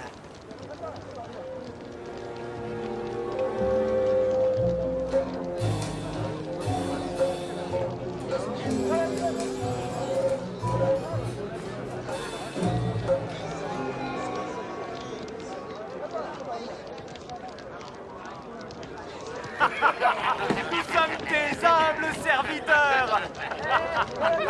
Alors, on regarde les choses d'en bas maintenant, hein? Tu étais avec lui, toi? Non, pas du tout.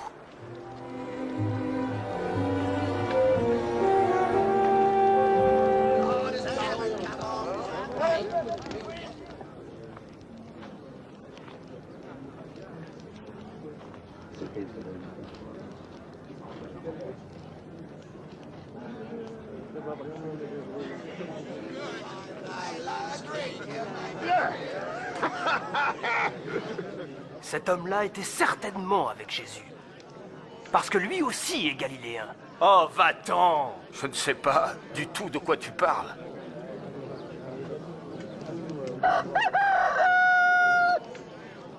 Jésus se tourna et regarda Pierre.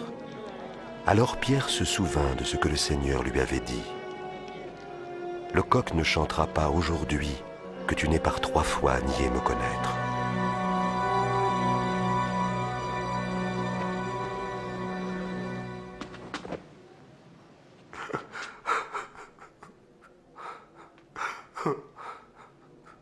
Seigneur, oh, je te prie, fais ce que tu dois, dans ta grandeur et ta toute-puissance.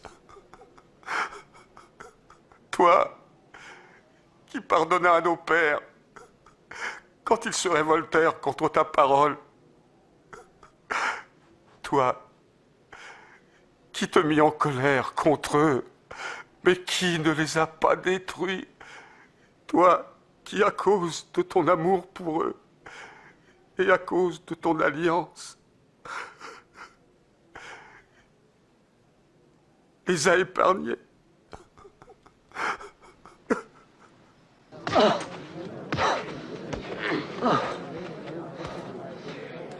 Dis-nous qui te frappe. Prophétise donc. Qui va te frapper? Arrêtez! J'ai dit arrêtez! Emmenez-le au conseil. Allez!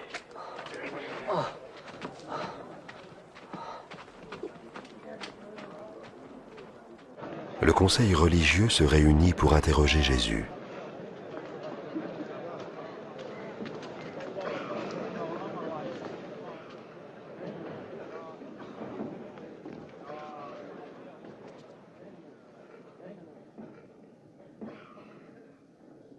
Dis-nous, serais-tu le Messie? Si je vous le dis, vous ne me croirez pas. Et si je vous pose la question, vous n'y répondrez pas.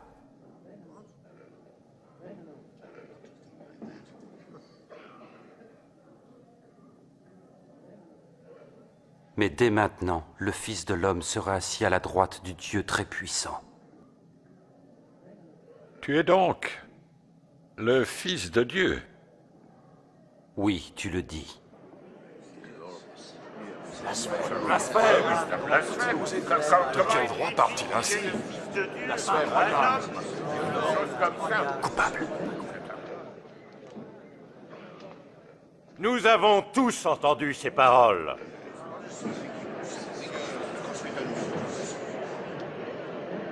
Amenons-le devant Pilate. Oui, emmenez-le!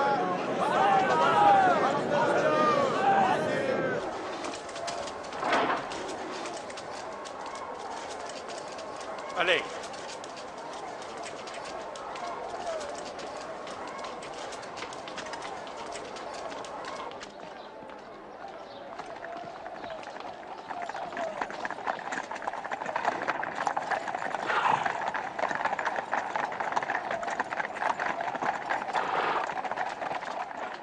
Et ils l'emmenèrent devant Ponce Pilate, le plus cruel des gouverneurs romains, qui avait fait crucifier des milliers d'hommes.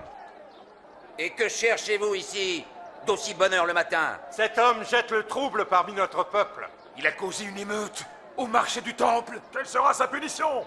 Condamne-le! Je n'ai aucune raison de condamner cet homme. Aucune raison. Il est coupable. Il conseille de ne pas payer d'impôts à l'empereur. Et il prétend être le Messie, un roi. Un roi? Serais-tu le roi des Juifs? Tu le dis. Il a commencé en Galilée et il est venu jusqu'ici. En Galilée? Est-ce que cet homme est un Galiléen? Dans ce cas, il faut que Hérode s'en occupe. Il est encore à Jérusalem, n'est-ce pas? Emmenez-le, Hérode.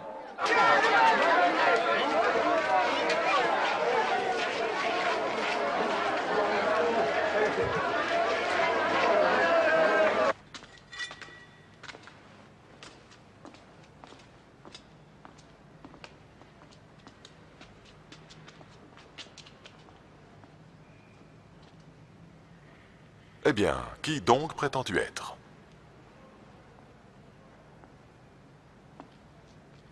Qui sont ceux que tu appelles tes disciples?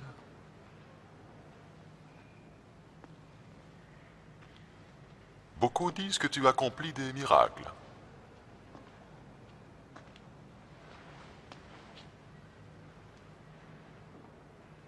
Fais-en un pour moi. Majesté, il est accusé de corrompre notre peuple. Et il prétend être un roi. Cet homme-là? Un roi?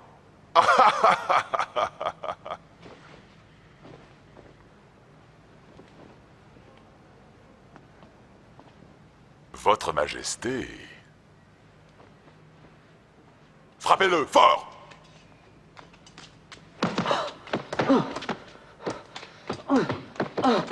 Renvoyez-le à Pilate. Nous sommes dans sa province.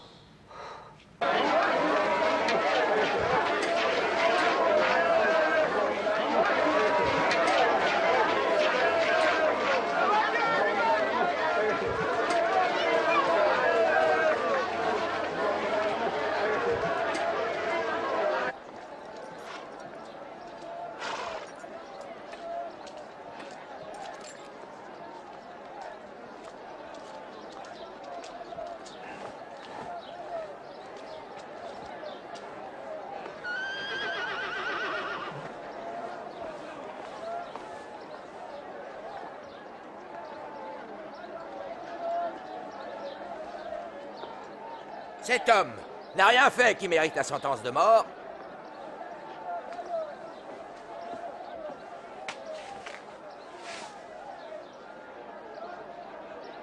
Je vais le faire fouetter et le relâcher. Nous avons obtenu que tu nous rendes un prisonnier à chaque fête de la Pâque. Alors relâche-nous, Barabbas, Oui. et fais mourir cet homme. Oui, rends-nous Barabbas.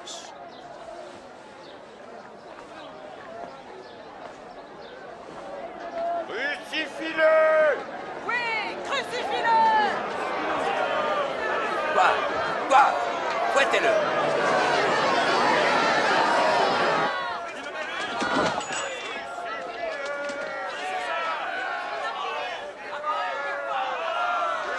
Qu'est-ce que tu attends, Pilate?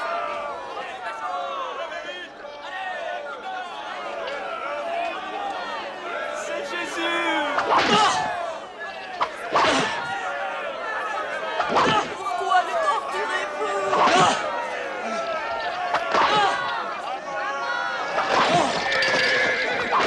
Libérez-le, c'est le Messie! Il n'a rien fait!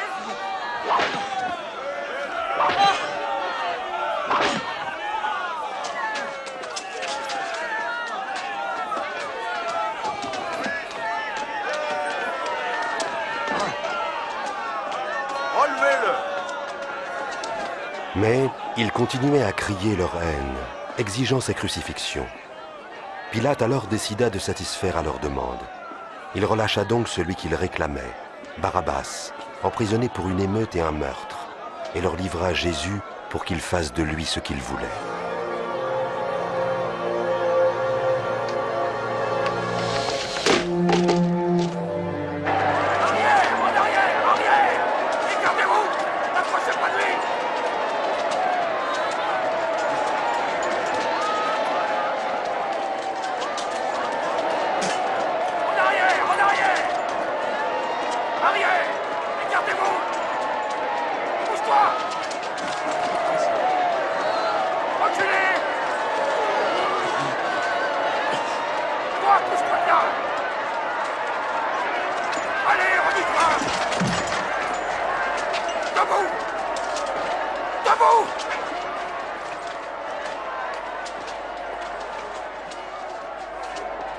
Toi! Quel est ton nom? Je m'appelle Simon de Cyrène. Viens par ici. Coupez les cordes!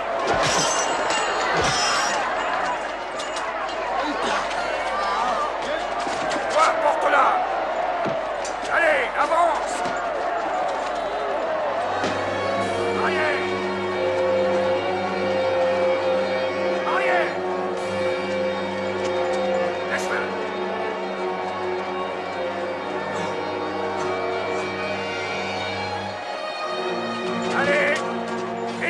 passage!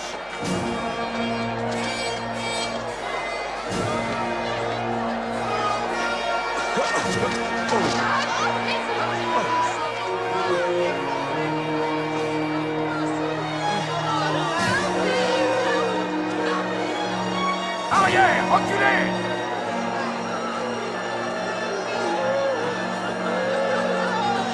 Reculez!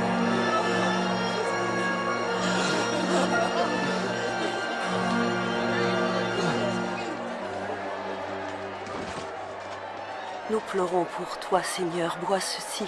Bois. Bois, Seigneur.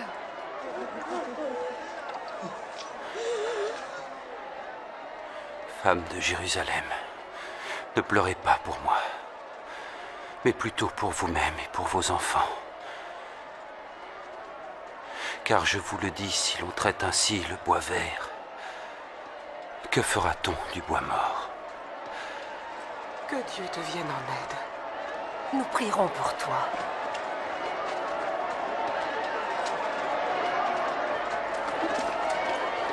Vite!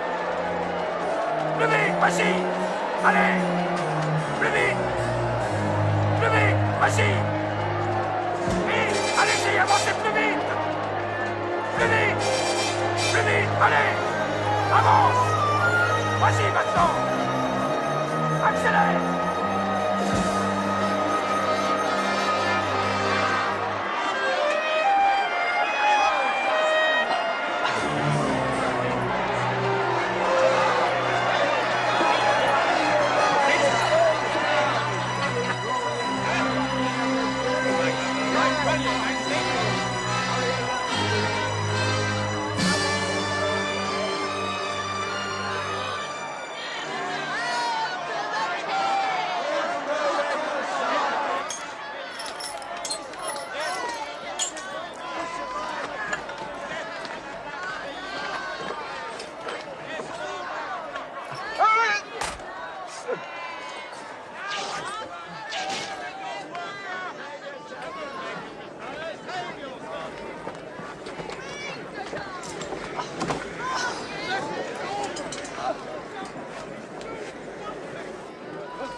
Allez, plus vite!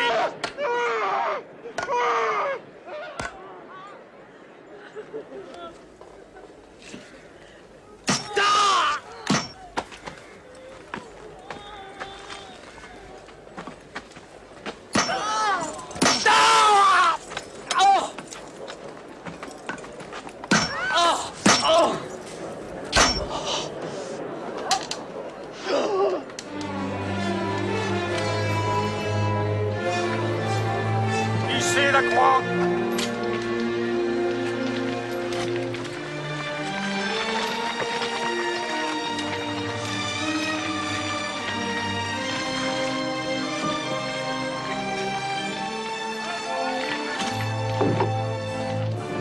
Toi, place le piquet!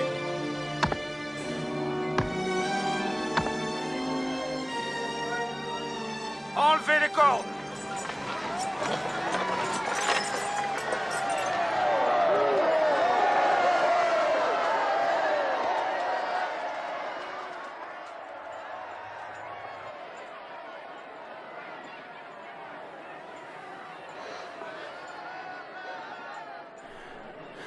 Mon Père, pardonne-leur, car ils ne savent pas ce qu'ils font.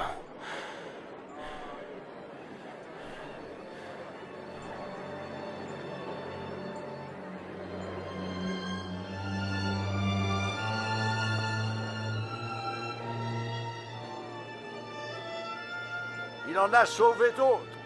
Qu'il se sauve lui-même. Oui!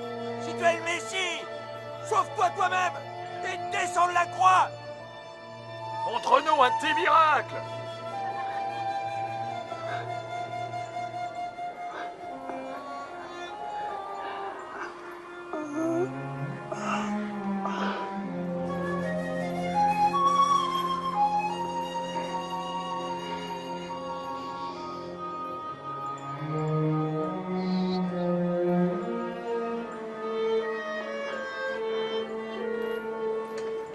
Et Jésus fut crucifié entre deux voleurs, selon ce que les prophètes avaient annoncé plusieurs centaines d'années auparavant.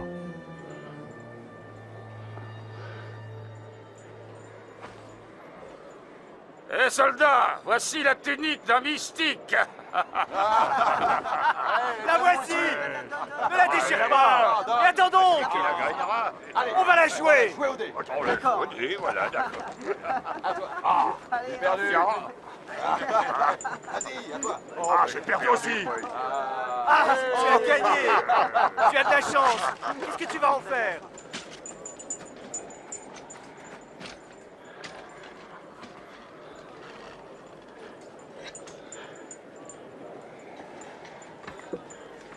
Il y avait au-dessus de lui cette inscription. Celui-ci est le roi des Juifs.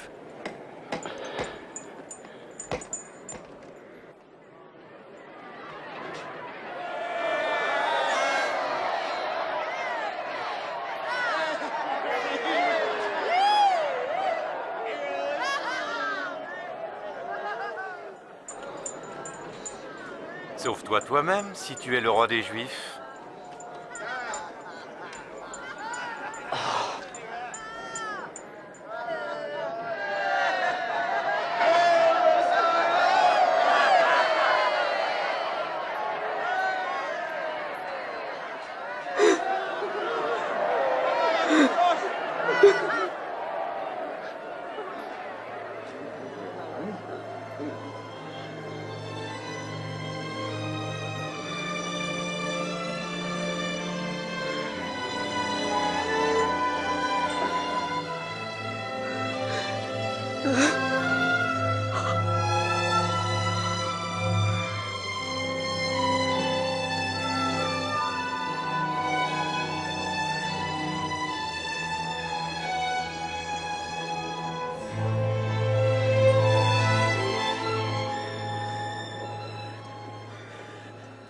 N'es-tu pas le Messie? Sauve-toi et sauve-nous.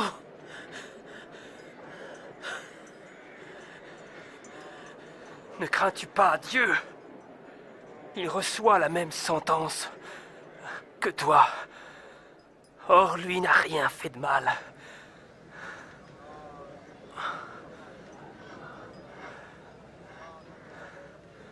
Souviens-toi de moi, Jésus, quand tu reviendras comme roi. Je te le promets. Aujourd'hui, tu seras au paradis avec moi.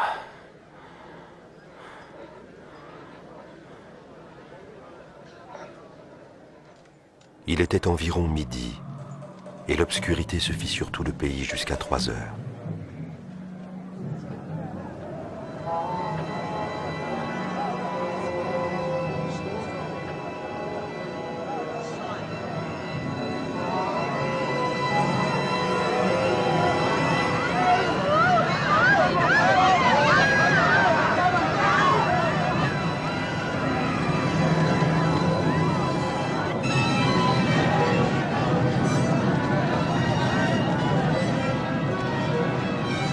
Et le rideau du temple se déchira par le milieu.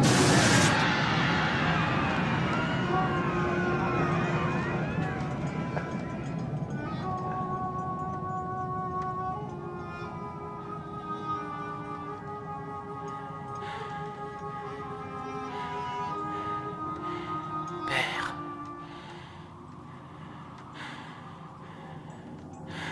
entre tes mains, je remets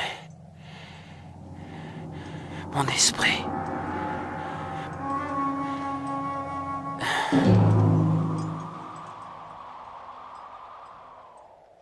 En voyant ce qui s'était passé, l'officier romain rendit gloire à Dieu en disant : Louange à Dieu, car certainement cet homme était juste.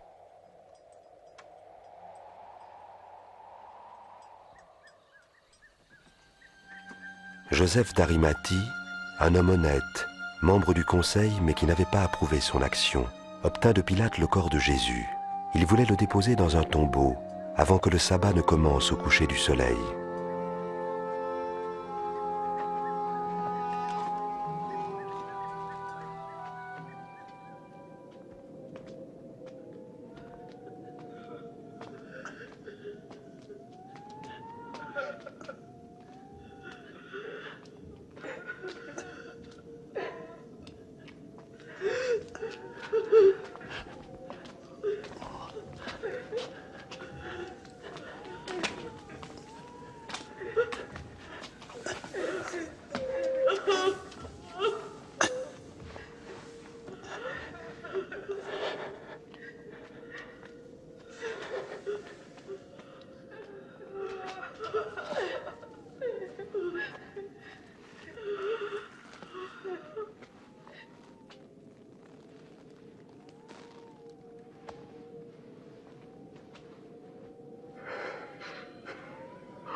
Pardonne-nous, mais nous suivons le corps de notre Seigneur.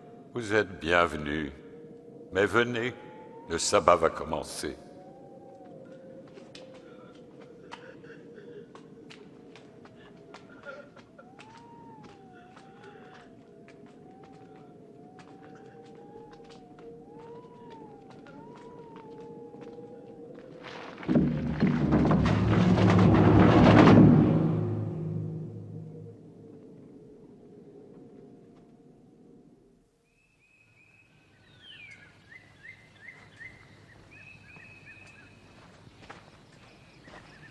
Très tôt, le dimanche matin, elles se rendirent au tombeau, apportant les huiles parfumées qu'elles avaient préparées.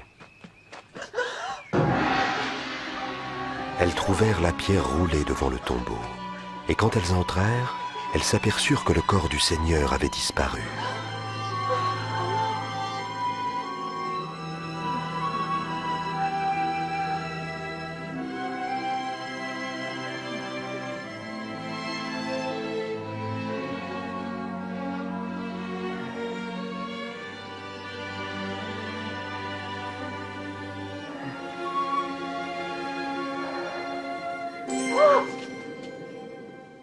Pourquoi cherchez-vous le vivant parmi les morts? Il n'est plus ici, il est ressuscité. Rappelez-vous ce qu'il vous disait en Galilée. Il faut que le Fils de l'homme soit livré aux mains des pécheurs, qu'il soit crucifié et qu'il ressuscite le troisième jour.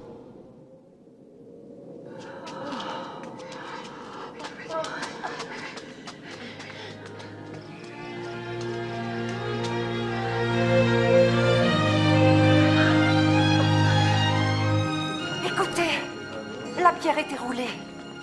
Nous sommes entrés. Il n'y avait plus rien, plus de corps. Plus de corps? Comment est-ce possible? Et 2 hommes nous sont apparus, des anges tout brillants, comme le soleil. Et ils ont dit: pourquoi cherchez-vous le vivant parmi les morts? C'est vrai.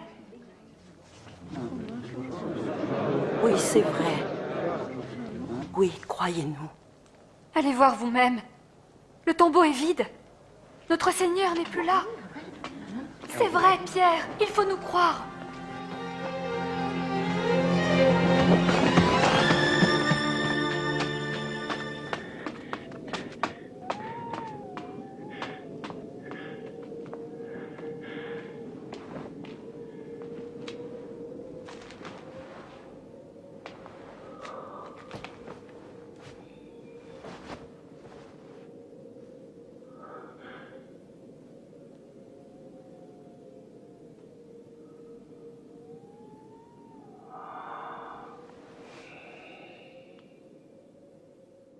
Jésus apparut à 2 autres disciples. Très agités, ils retournèrent vite voir les autres. Le Seigneur est vraiment ressuscité. Il est apparu à Simon. Nous ne l'avons pas reconnu. Pas sur la route. Mais quand il a rompu le pain, alors là, oui. À Emmaüs, il est allé là-bas.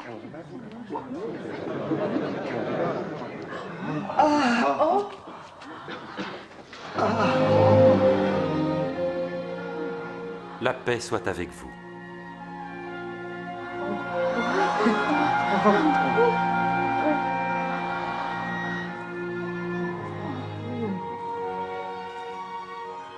Pourquoi êtes-vous troublés? Pourquoi les doutes envahissent-ils vos cœurs? Voyez mes mains et mes pieds. Oui, regardez, c'est bien moi. Touchez-moi et vous saurez. Un esprit n'a ni chair ni os comme vous voyez que j'en ai. Ce sont les choses dont je vous parlais lorsque j'étais encore avec vous. Que tout ce qui était prédit sur moi dans la loi de Moïse, dans les écrits des prophètes et les psaumes, devait s'accomplir. C'est ce qui était écrit. Le Messie devait souffrir et ressusciter des morts après 3 jours. Et en son nom, la repentance et le pardon des péchés doivent être prêchés parmi toutes les nations, en commençant par Jérusalem. Vous êtes témoins de ces choses, et je m'en vais envoyer sur vous la promesse de mon Père, mais vous devez rester dans la ville jusqu'à ce que la puissance d'en haut vienne sur vous.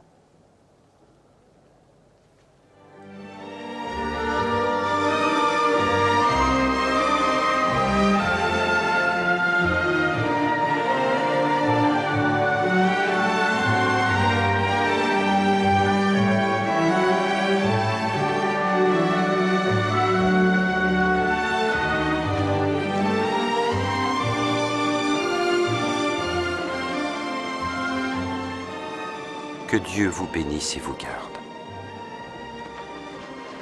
J'ai reçu les pleins pouvoirs dans le ciel et sur la terre. Allez donc dans le monde entier, faites des disciples parmi tous les peuples, baptisez-les au nom du Père, du Fils et du Saint-Esprit. Apprenez-leur à obéir à tout ce que je vous ai prescrit. Et je suis moi-même avec vous chaque jour jusqu'à la fin du monde. Amen.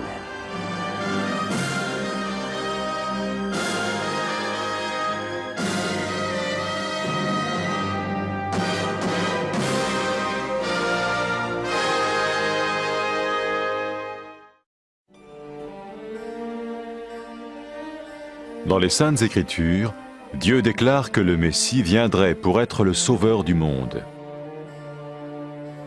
La vie de Jésus prouve qu'il est bien celui dont les prophètes avaient parlé. Ésaïe a prophétisé que la Vierge deviendrait enceinte et qu'elle enfanterait un fils. Des siècles plus tard, la naissance de Jésus accomplissait cette prophétie.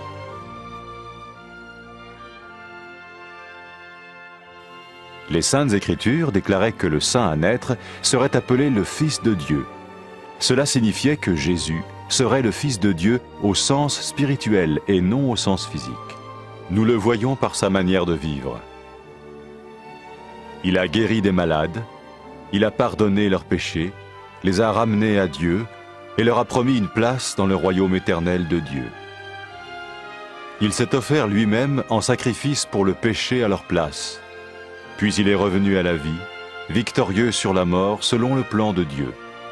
Jésus a dit « Personne ne me prend la vie, mais je la donne de ma propre volonté. » La vie de Jésus n'a pas seulement accompli les écrits des prophètes, mais elle a aussi confirmé la vérité de la sainte parole de Dieu. Les prophètes avaient écrit « Ta parole, ô mon Dieu, est parfaite, elle dure à toujours. » Jésus lui-même a dit « Le ciel et la terre disparaîtront, tandis que mes paroles ne disparaîtront jamais. » Jésus est venu pour nous donner la vie dans toute sa plénitude. Et quand l'homme a désobéi à Dieu dans le jardin d'Éden, il a choisi sa propre voie et ses actions l'ont séparé du Créateur.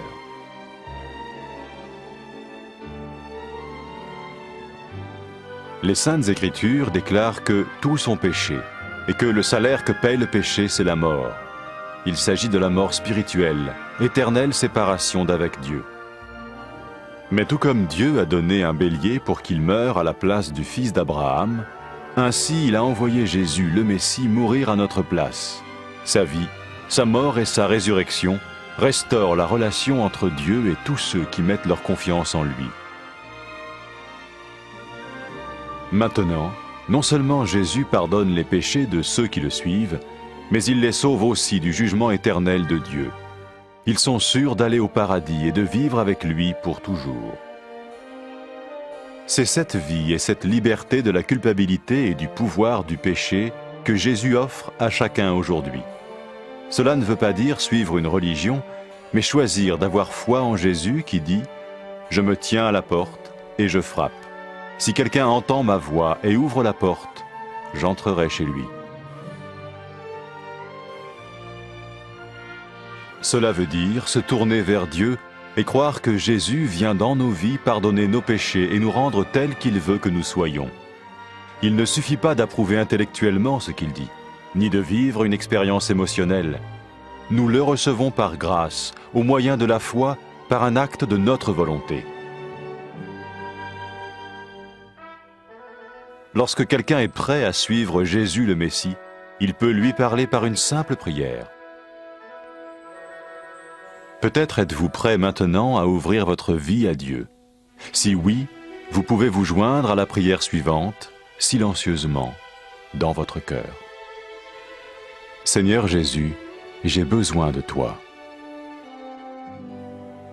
Merci d'être mort sur la croix pour mes péchés.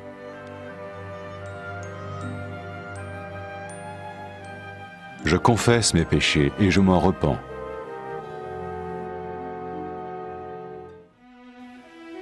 Je t'ouvre la porte de ma vie et je te reçois comme mon Sauveur et Seigneur.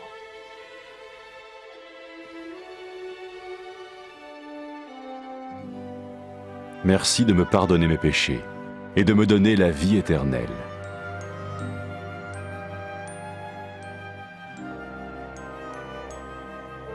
Fais de moi le genre de personne que tu veux que je sois.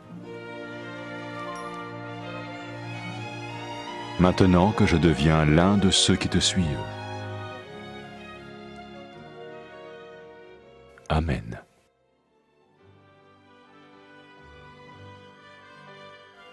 Jésus a dit à propos de ses disciples, « Mes brebis écoutent ma voix, je les connais et elles me suivent. » Pour expérimenter la vie en abondance promise par Jésus, ceux qui le suivent parlent à Dieu chaque jour dans la prière et lisent ou écoutent sa parole.